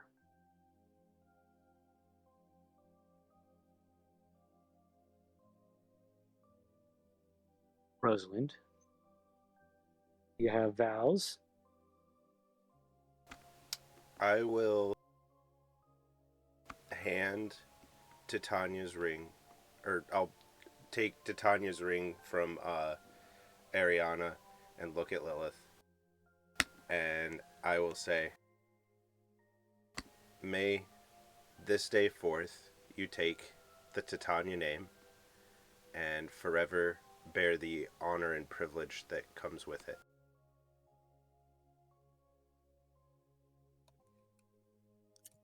I am honored to be granted such a boon. May we see the ends of time together, and the people always see us as one. And she will slide the ring on Lilith's finger. And may we always have each other's backs and thoughts.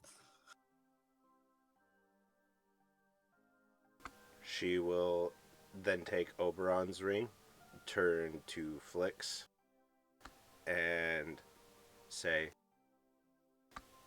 you followed me through deepest darkness, in the greatest mysteries of the unknown, and brought me back home. May you forever be at my side, and may from this day forth you have the Titania name and the honor and privilege that comes with it.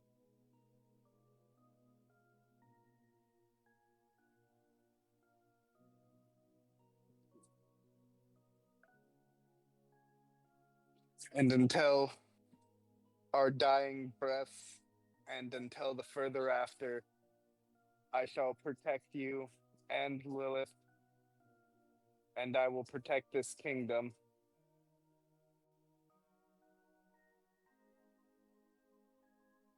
You better. She winks and slides the ring on Flix's finger. And from this day forth, may I be bound to these two. May it be known to all. And I'm going to use my magic to cauterize rings on both my ring fingers.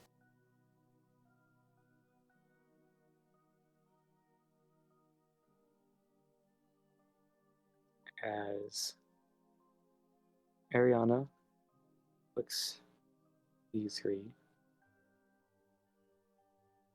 Now from round two, husbands and wives, you all may kiss each other. And then there was hella smooching. And as soon as the hella smooching starts, glitter comes flying out of my hands. I will say, as soon as the vows are complete and the kisses finish, Lilith, you feel this kind of itch in your back, and these beautiful wings sprout forth from your back. If that's okay with you. She looks behind and just flutters them for the first time and just smiles and just laughs in joy. Druid craft a flower crown on your head. God, I hope I'm barefoot.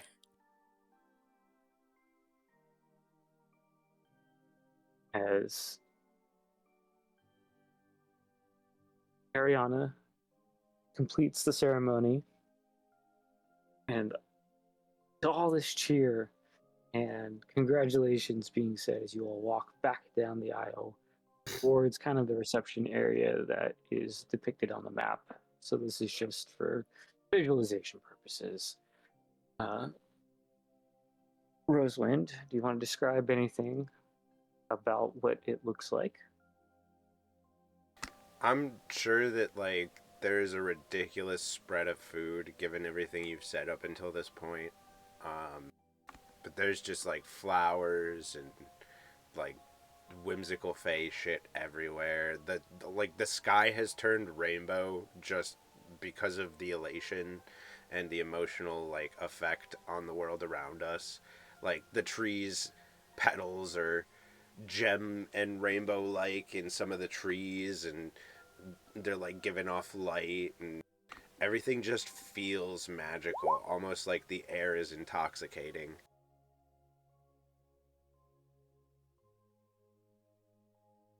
And everybody Yes. starts balling up glitter and throwing at each other like snowballs.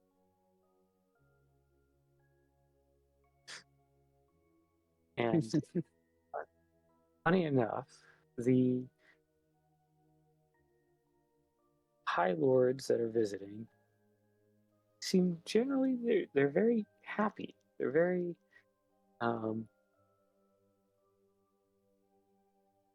they take it in stride, like that this is just how the Fey realm is, and they're good with it. There is no like this isn't prim or proper, as to quote yours, tact and decorum. Lots of smiles, lots of laughter coming from that row. Yeah, I'm sure at reception I'd start rubbing elbows with them all too, and like explaining like what I planned to do moving forward and everything, and how Altruix would be considered in the future of the Fae realm. As everyone kind of gets seated and talks, and they want to come talk to you, obviously, because of whom they are, they come see you first. And they all kind of get that general sense, especially Matthias looks to you. It's quite something to see you change from whence you entered my castle to now. All the sacrifices that your people have faced to bring us to this point. We will have to talk about at a later date what you wish from the material realm, my realm, and the interaction with your realm. And your changes from this monarchy to more of a democratic style. We look forward to seeing your changes. But I must congratulate you. Now, you should go enjoy. And both Zeratul and General Tao and Minister Jax all are kind of stand there, and we all want to talk to you individually, but not today. Today is for celebration. You can even see Zeratul nodding in approval.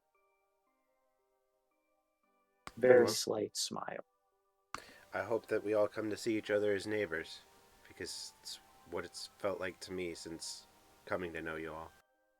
I'll always be Fae, but hopefully that becomes a bit less unknowable to the people of Altruix, and vice versa. Indeed. But we're not going to entertain this discussion anymore. It is your wedding, and we're here to have fun. And so he motions for you to continue on your way and to either your guests or your table. As everyone's oohing, eyeing, or putting their hands out to either touch you and say congratulations, as there's just all this cheering. And music starts to play. Curious, what are you wanting to play? I will begin with a waltz for the first dance of the lovers. That's Darn, going to here I be was hoping you'd interesting. say hook. Say again. I was saying that will be interesting, a three-way waltz.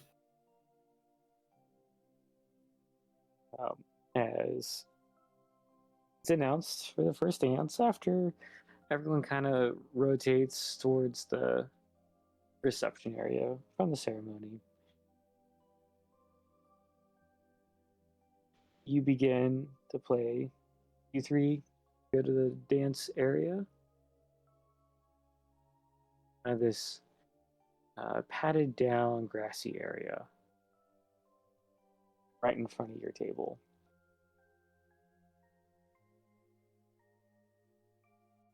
You three dance. Yeah.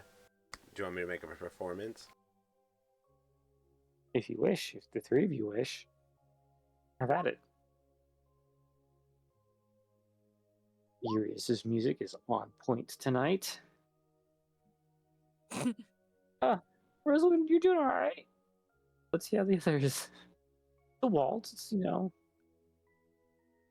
think I'm cheating since I've got expertise in it. Is Flix doing Flix something is- very military? He very stiff, very just like, I don't know what I'm doing, and it's like make it up as I go. Flix, what are you doing? I'm good. I'm good with one dance, like one-on-one partner dancing. I'm trying to figure out a way to swap, like motion between the two back and forth.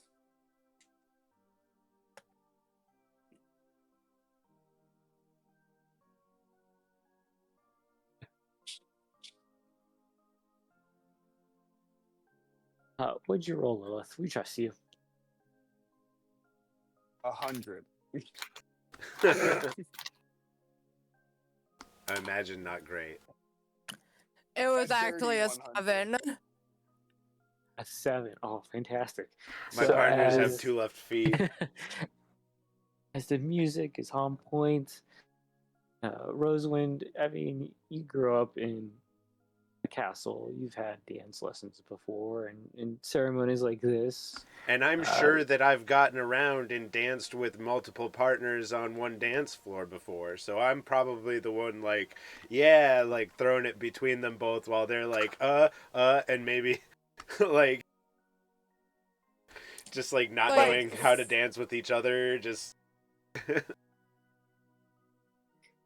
It's I'm awkward at first. but then stepping on Flick's toes. there's a lot of that, but you know what? Everyone's just watching you dance together. Rosewind, I would think that you're like subtly trying to both coach and then just improv as they like maybe take a step wrong or out of order, and you just you flow with it. Try I'm and on- smooth over it. I'm on my dramatic shit, you know, like throwing my hair around and stuff. Can As Flick somehow work this as a survival role? He's trying to survive. I mean, that that could be the actually next. makes sense. That could be the next song.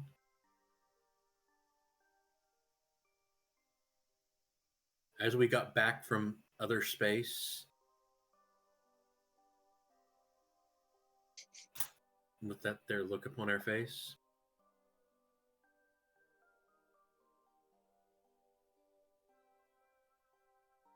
And there is my song shoehorn for the night. As the first dance will conclude, a happy. Is it technically a throuple? Am I using that word correctly? What are we calling this? Trouble? We're certainly trouble, but Or thruple? Thruples. triad. I don't Whatevs. know. Triad, the Triforce. Problem. Usually, the happy couple goes right. So, but it's a throuple. I think it's the technical term. I mean, So, I know people uh, that still refer to themselves in a 3 or more person relationship as couples, so no worries.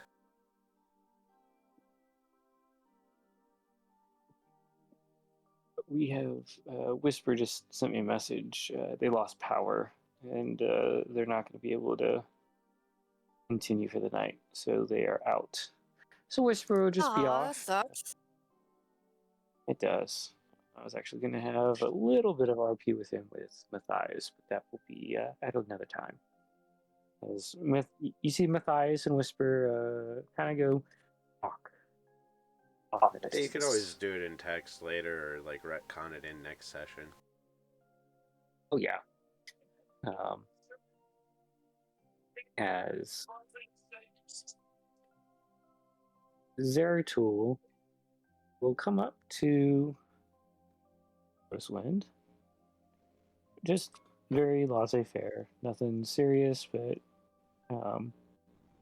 you know, ancient vampire, so he has that kind of aura around him. Linton, I have news.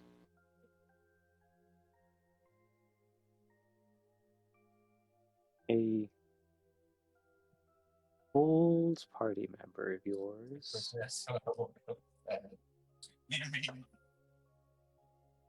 we came by and wanted me to relay a message that the carriage has been fixed and the horses are being cared for at the castle from Eldon. Oh, my man. Hell yeah. He's alive. How's his Jabberwocky hunt going?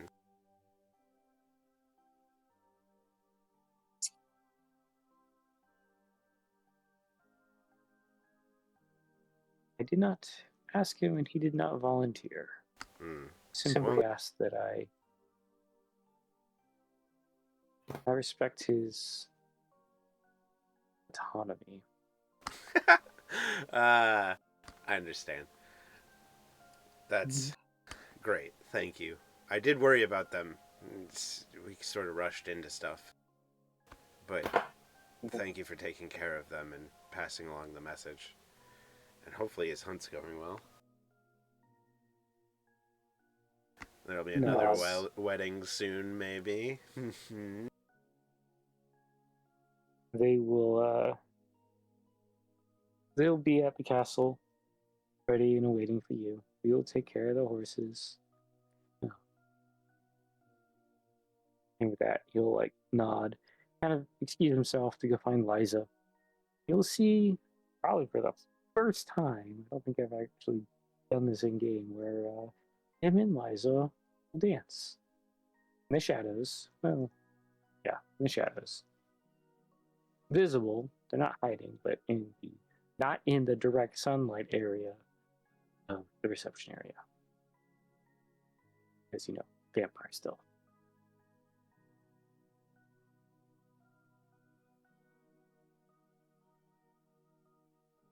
Which some folks, I think, have finally realized who Zeratul is.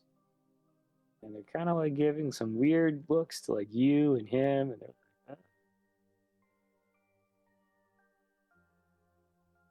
Because you're kind of first wade into politics and leadership of a realm, dealing with a vampire in everyone's midst.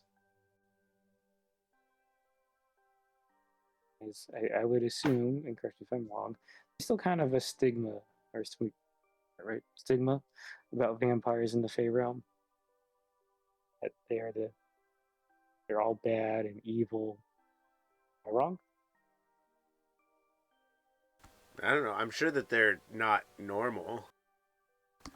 I'd imagine that we don't have a lot of experience with them, so everything that people have probably heard is that they suck people's blood, you know?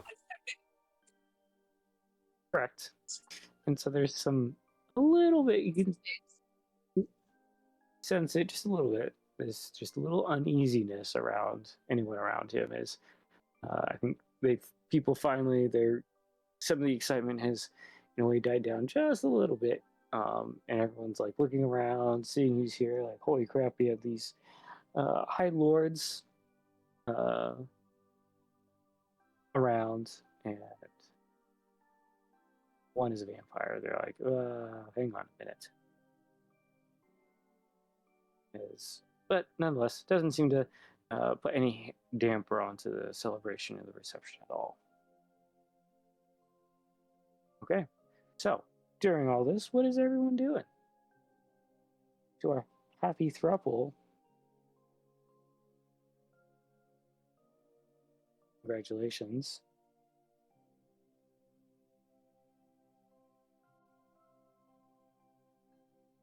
You three dancing around, eating. I think at some point I'd probably try to do an announcement since like everybody's here. And I'd be like, just while I have everyone in the general kingdom's eyes and outside the kingdom, to the party that helped free my people from the wrongful rule of Heartswild, I give them all honorary knighthood, and they shall all be given a reward of treasure from the kingdom's vaults. May you all show them respect and know what they did for all of us. Urias will... Oh. And then... and with that, I would also like to announce that I am going to continue to help the party with seeing to a great evil that descends upon Altruix. I shall be leaving my new queen, Lilith, in charge to help see that the system I'm setting up is put into place properly. I couldn't think of a person with a pure heart.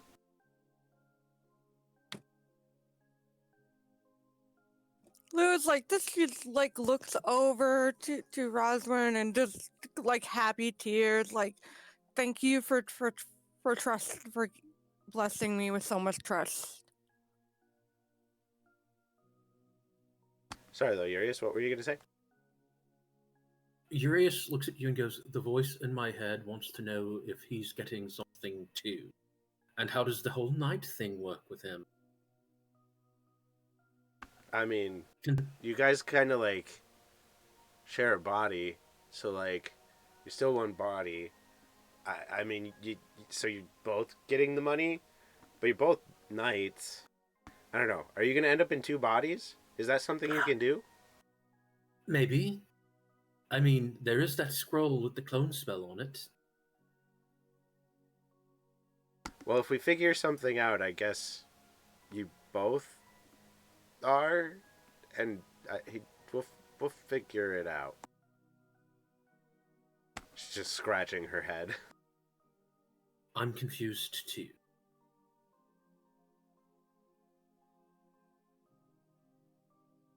Either way, we'll make sure to get you all a symbol of your authority.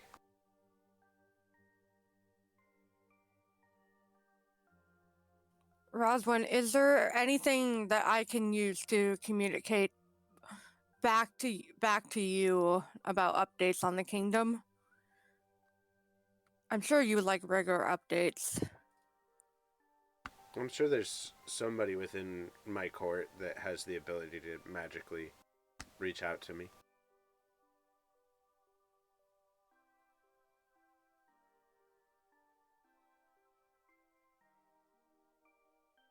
Alright, I'll make as some of the high officials will say, I'll make sure you get the full report at the end of 2 weeks. Yeah, just don't burn the place down or anything.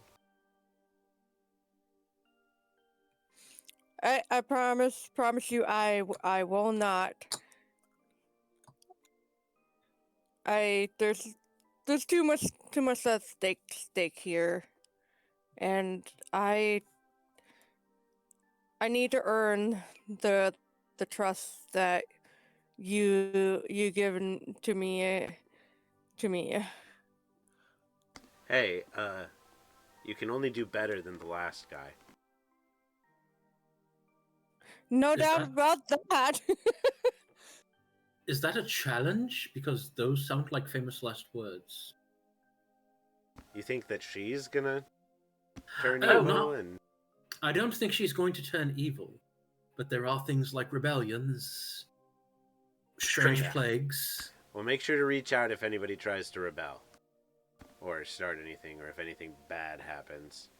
Invasions from other planes of existence. Yeah, the illithid could come back and be a problem, so do keep an eye out for that.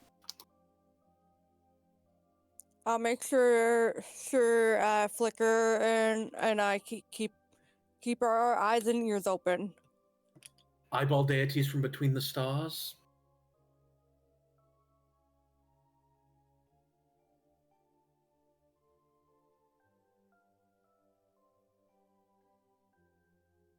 And make sure we get people over to the Unseelie Court to repair things. We'll work on that as soon as the wedding is over.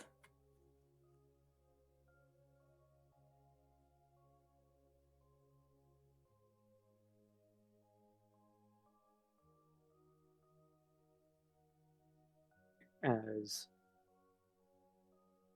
what else is everyone doing? I know Gillo and Nico are down at the bar. Everyone, I think, is up here. I'd imagine during the wedding, Nico would have been there. Lilith is doing a mother-daughter dance on the floor.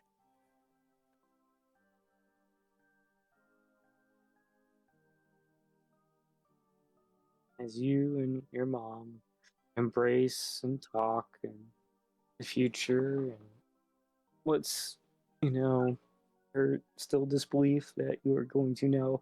You went from being a sheep farmer to an adventurer to this powerful cleric, and now you're just ruling an entire realm. Like, just, it's a fairy tale to her way. Just can't believe everything. As Nico will pop up. You'll initially startle some of the visitors, except for the High Lords. Well, one or two of them are obviously know about Nico, but the other two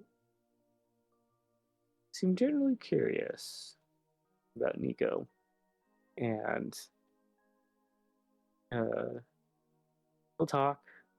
Tell him that Gil is doing okay. He's just occupied, and then he'll just as stealthily as he arrived, he will probably go back down to go make sure Gil is okay and hang out down there. Occupied or up to his gills in hooch. Nico just gives us yeah, Gillo. It can be two things at once.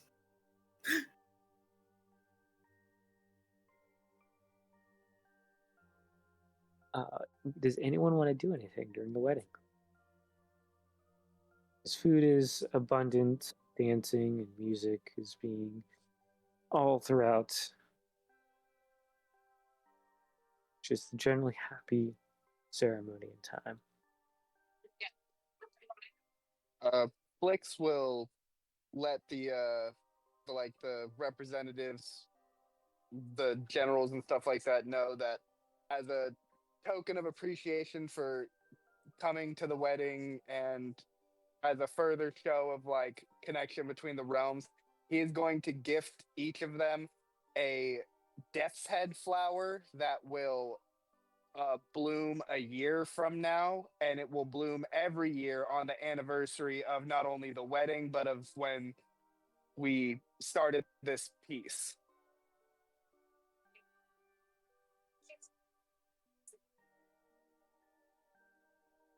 So they all take it with this sincerity.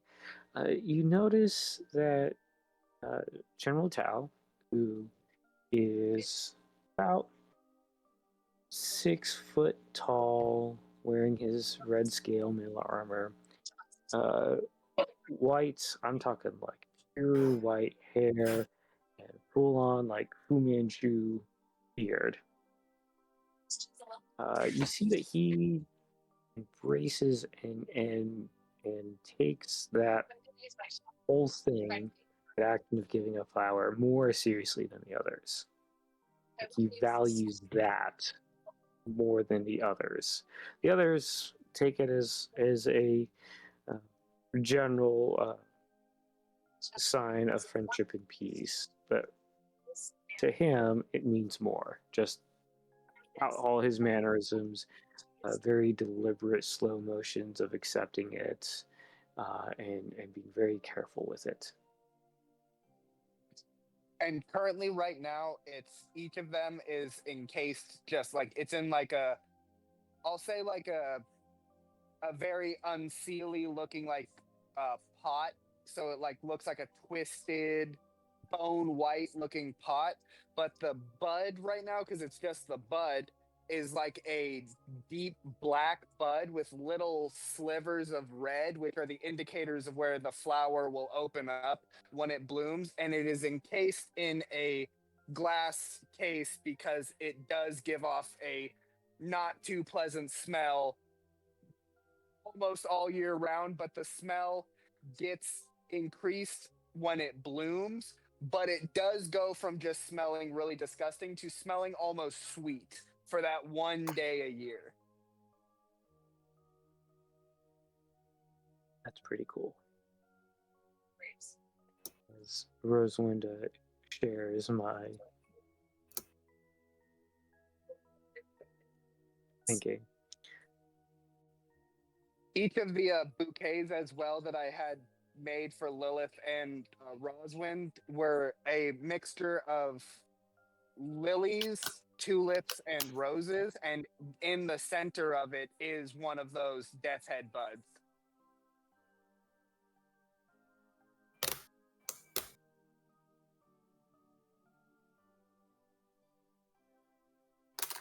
I feel like when I throw my bouquet, I try to aim it at Mary.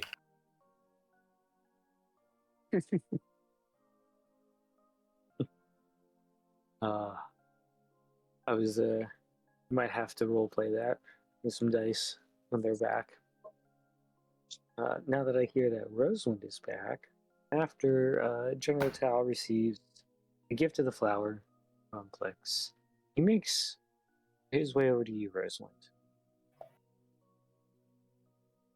Looks at you, does this very respectful bow. She'll curtsy. This is a wonderfully beautiful ceremony you have, and you three seem very happy. Thank you very much. And our Empire of Show look forward to working with the Fae once again.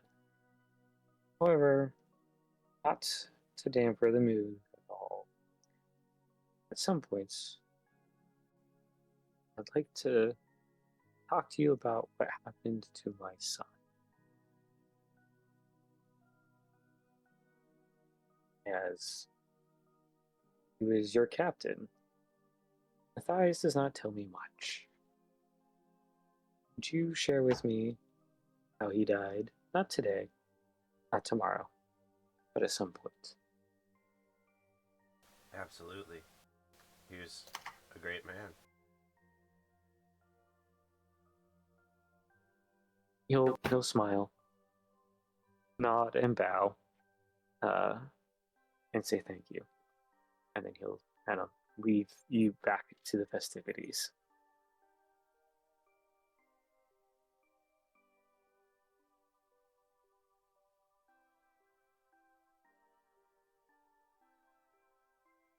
what is everyone else doing? As the wedding rages on into the night,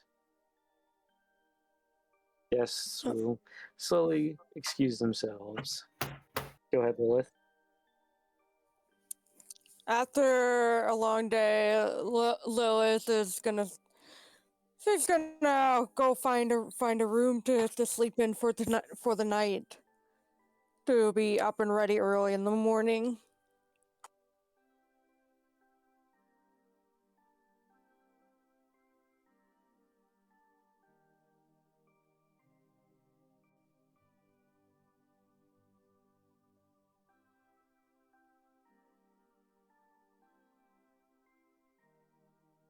As you find a bedroom, Rosalind flicks. Are you going up with Lilith? Are you continuing whatever's going on downstairs?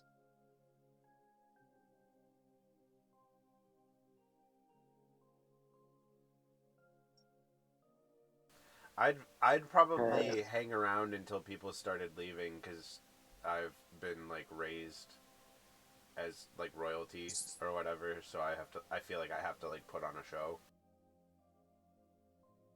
In a similar vein, because of my military training, I am waiting until everyone leaves as a security reason.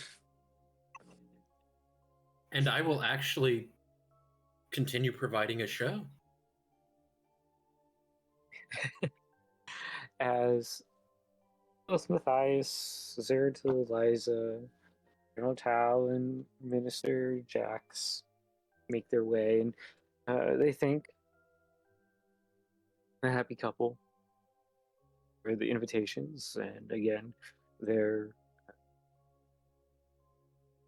general looking forward to what is to come out of the Fae realm, and they'll all excuse themselves and they'll blip through the portal, or however which they came. So the guests will start to retire, saying thank you and congratulations to those that remain, until it's just the party and the servants. They're starting to clean up tables and chairs. This rest of this huge cake. As they're kind of sitting back, drinking and eating, but they're not in a rush now to clean everything up right this second. You'll catch some general just, there's more glitter. Where did it all come from? They're just, the glitter seems to be talked about. It seems to be, to most, a mystery of how it appeared and why it appeared. But no one complained. Definitely not the other leaders of the realm. They did not seem to mind one bit. The new Fae cryptid, the glitter-leaving owl man.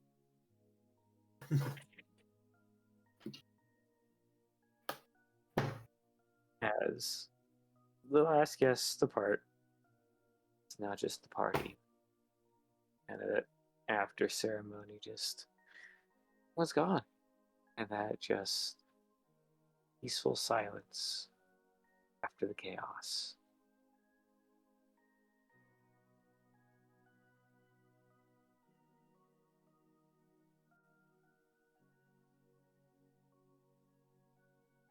Now, what does the party want to do? We want to kind of press a little bit. I know we're missing a few members, so all I was going to move into was kind of just the next day and just talk about what was next. I imagine that we would next get into planning our next step or whatever, and Lilith would probably get swept up in leadership stuff. Yeah. Indeed.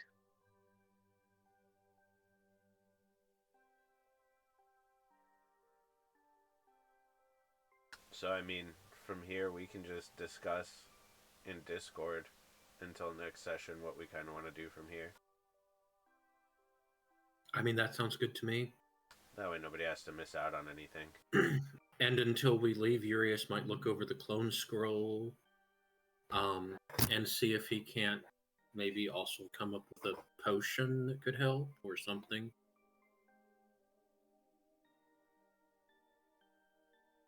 Maybe even with our other alchemists' help.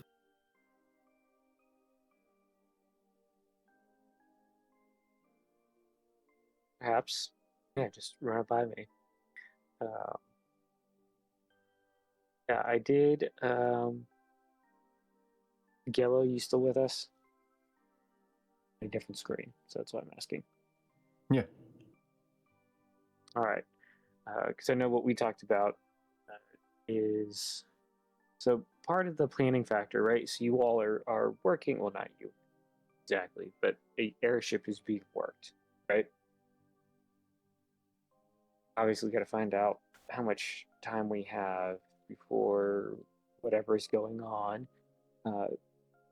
I was contemplating a time skip. In order to avoid that, you could just do the Feywild time shenanigans. I can, but just for some of the upcoming, just there's going to be some time skippage. It could be in the background too. So I didn't know if anyone was opposed. I do have the spell plane shift now, so taming an elemental, if I can get something to attune to whatever elemental plane, like talking to them seems a bit more within reason now. So there's that aspect too, right? How are you going to obtain Well, it's like a fire elemental employee? We'll pay you in charcoal. And then elaborate on time skip. So I think you've done it. You did it during Clifftop too, where I think the session is kind of like a training montage, for lack of a better purpose. Does that sound familiar? Where it's like, okay, we're gonna spend X days, weeks, or months doing this thing, preparing, training, something similar, right? But that would have to be based off of, like, the time skip duration would have to be based on how soon could we, or do we need to have the ship complete, compared to hey, what are we planning next? Like, what is the threat outside? Like, what happened? Like, we're still after the big bad. What's going on? Has anything happened? Like, you don't have that bit of information yet to complete this kind of plan. But in general, like, hey, can we skip a month, see where we're at? I just didn't want to assume that everyone's going to be okay with, okay, we're going to spend a month plus here in the Fae Realm and we're just going to hit the skip button. I'm gonna be heading off. You guys have a good night. Thank you for joining us like... on this adventure. Yeah, thank you for having me. There are entire groups of Fae that their whole thing is just building stuff. Yeah. And it's like the airship is not even secondary, it's like tertiary or whatever the fourth is to, what's going on. Okay. And that's part of what I wanted to kind of reestablish priority wise with the group, is like, okay, what is the focus for the group? If it is, hey, we need to get back into out there, okay. If it's, hey, we want to spend some time working on this, okay, got it. And then that will interject wherever. So that's why I wanted the group to kind of rally and think about what are we trying to plan next. All right, so well, having a kingdom at our disposal, I think what they're saying is it's like we could always have people here working on this stuff if we jump back into whatever. It's just, requirements and things. Yeah, I mean that's what I assumed was happening. But it's like Okay. with the Feywild, time doesn't always flow the same or at the same rate as it does in the material plane. Especially It when could go, things get emotional. yeah, it's like I mean, you can go into the Feywild and then go back into the material plane, and no time has passed, or you can go back to the material plane and thousands of years has passed, and you were only in the Feywild for like 5 minutes, or vice versa, Indeed. where you go into the Feywild, or you go into the material plane and come back to the Feywild, and a whole year has passed. Hmm. That's what I was saying. Indeed. Is like, if you want everyone to have an airship right now, we continue on with what we were doing, and then we have a long rest, and then Rosewing gets a call saying, "Hey, the airship's ready to be picked up." Very true.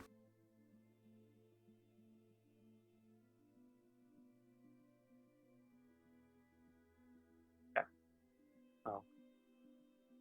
And Food that for avoids thought. like any like time skipping, especially since like in the material plane, well, Gello doesn't know whatever the fuck's going on. Eldon does, and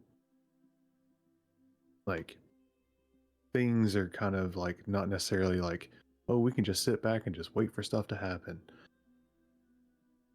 Oh no, I had a plan. Yeah, that And was I'm the whole definitely reason that we gonna rushed act. the wedding, you know? Was Yeah, that I that's figured like we this- needed to if get there back was to it. Like with a month time skip, Eldon would be done and they'd be married within a week, because it's only been what, 4 days since Eldon left. 5. Yeah, maybe no more than 3. Pacing. Unless time The shifted original on us. idea with the original idea for the Jabberwock was kind of like the next day type of thing.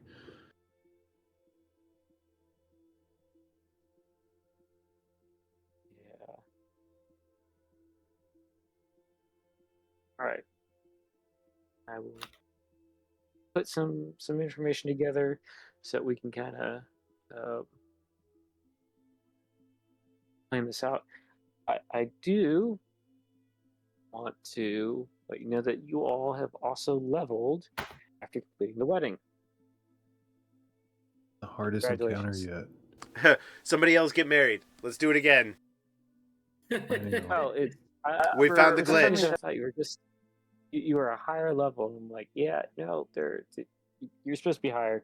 So I must have missed my note for the milestone. But yes, this was a big arc completion, and so yes, it is a level update. I will put it into our Altruix chat. So everyone we're knows. 14 now.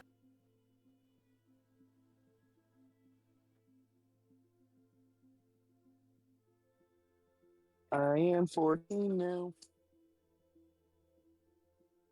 I am 16 going on 17.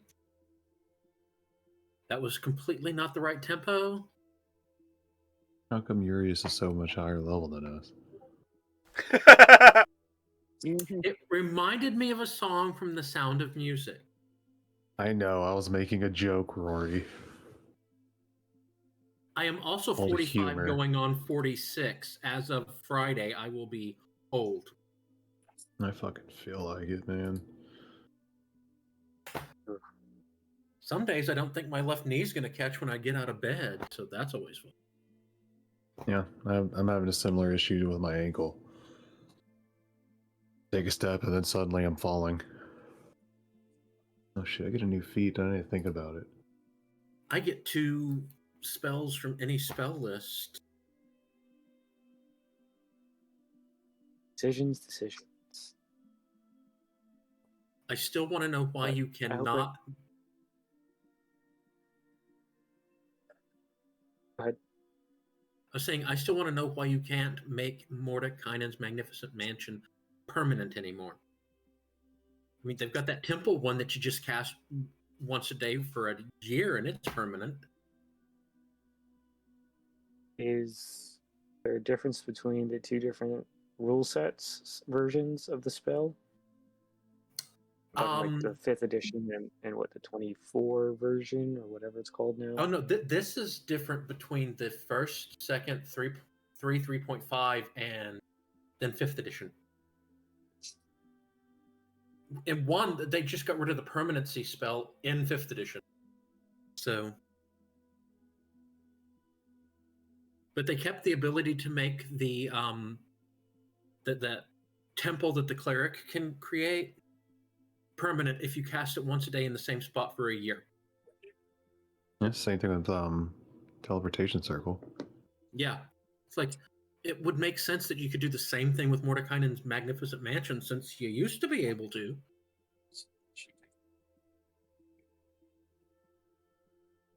And it's a higher level spell. But anyway, on to spells I can cast at level 14.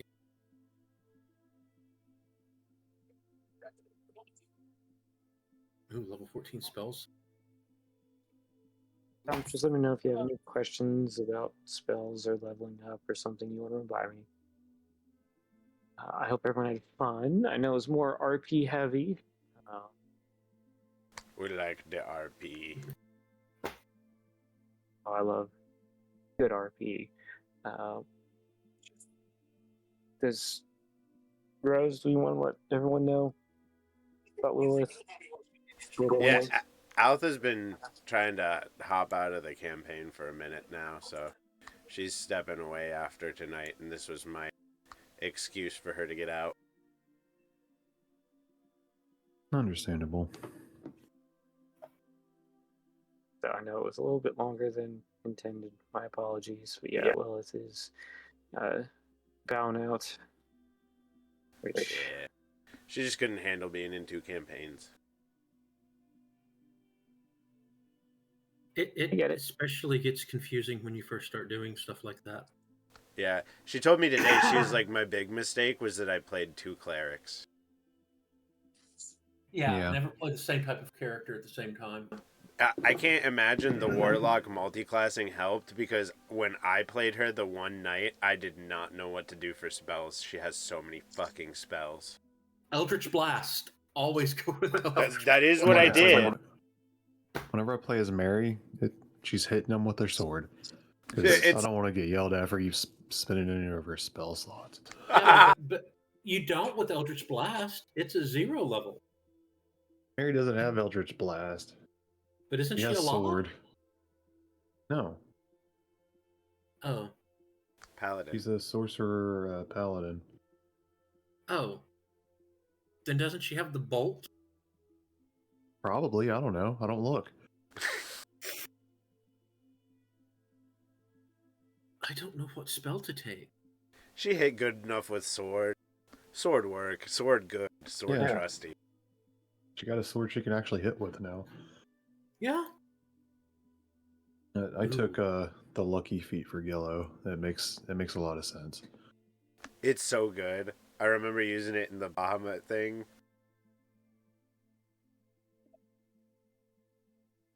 Gillo thinks he's immortal just because he's incredibly lucky. So, Mordekainen's sword.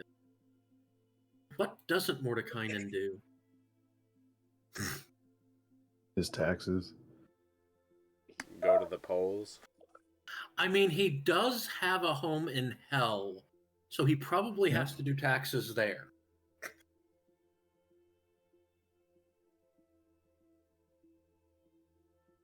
And he also has a home in, not Strixhaven, wrong universe. He might have one there too, though. Who knows? Not Innistrad, yet again, wrong universe. Barovia. Spoilers for anyone who hasn't played that game. Isn't Mordecai the guy who discovered the multiverse? In D&D, he and Elminster did together. Yeah, Mordecai can have a home in all those places. Yeah. I can definitely see him having a home in Innistrad. Yeah. And Elminster helped a particular idiot get into and out of Barovia, Yeah, that tracks. the worst monster manual writer ever. I chose inspiring leader for Flicks. Tracks. I Makes took sense. a 5th level in fighter for Eldon. Oh, I found the bard spell. Power word fortify. You fortify up to 6 creatures you can see within range. The spell bestows 120 temporary hit points, which you divide among the spell's recipient. So it's like if we have 2 people up front, it's like y'all both get 60 hit points. The rest of us will just stay back here.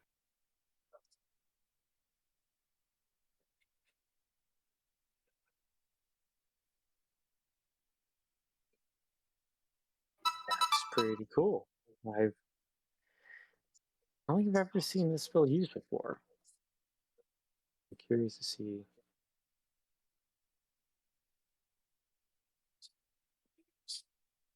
Thank you for telling me there's thunderstorms expected overnight when I can't unplug my computer. Because if it dies, I can't turn it back on. I wish I got more spells. You don't get another spell at your level? Nope. Not according to my character sheet. That's weird. Oh, I'll pick the spell I get from just getting spells at this, like at 1. I mean, I do get 1 spell. I'm gonna hop out here. Okay. And if I find ritual spells, I can spend the money. Good night. Later. I can spend the money to add a ritual spell to my spellbook. Nice. As long as it's a ritual.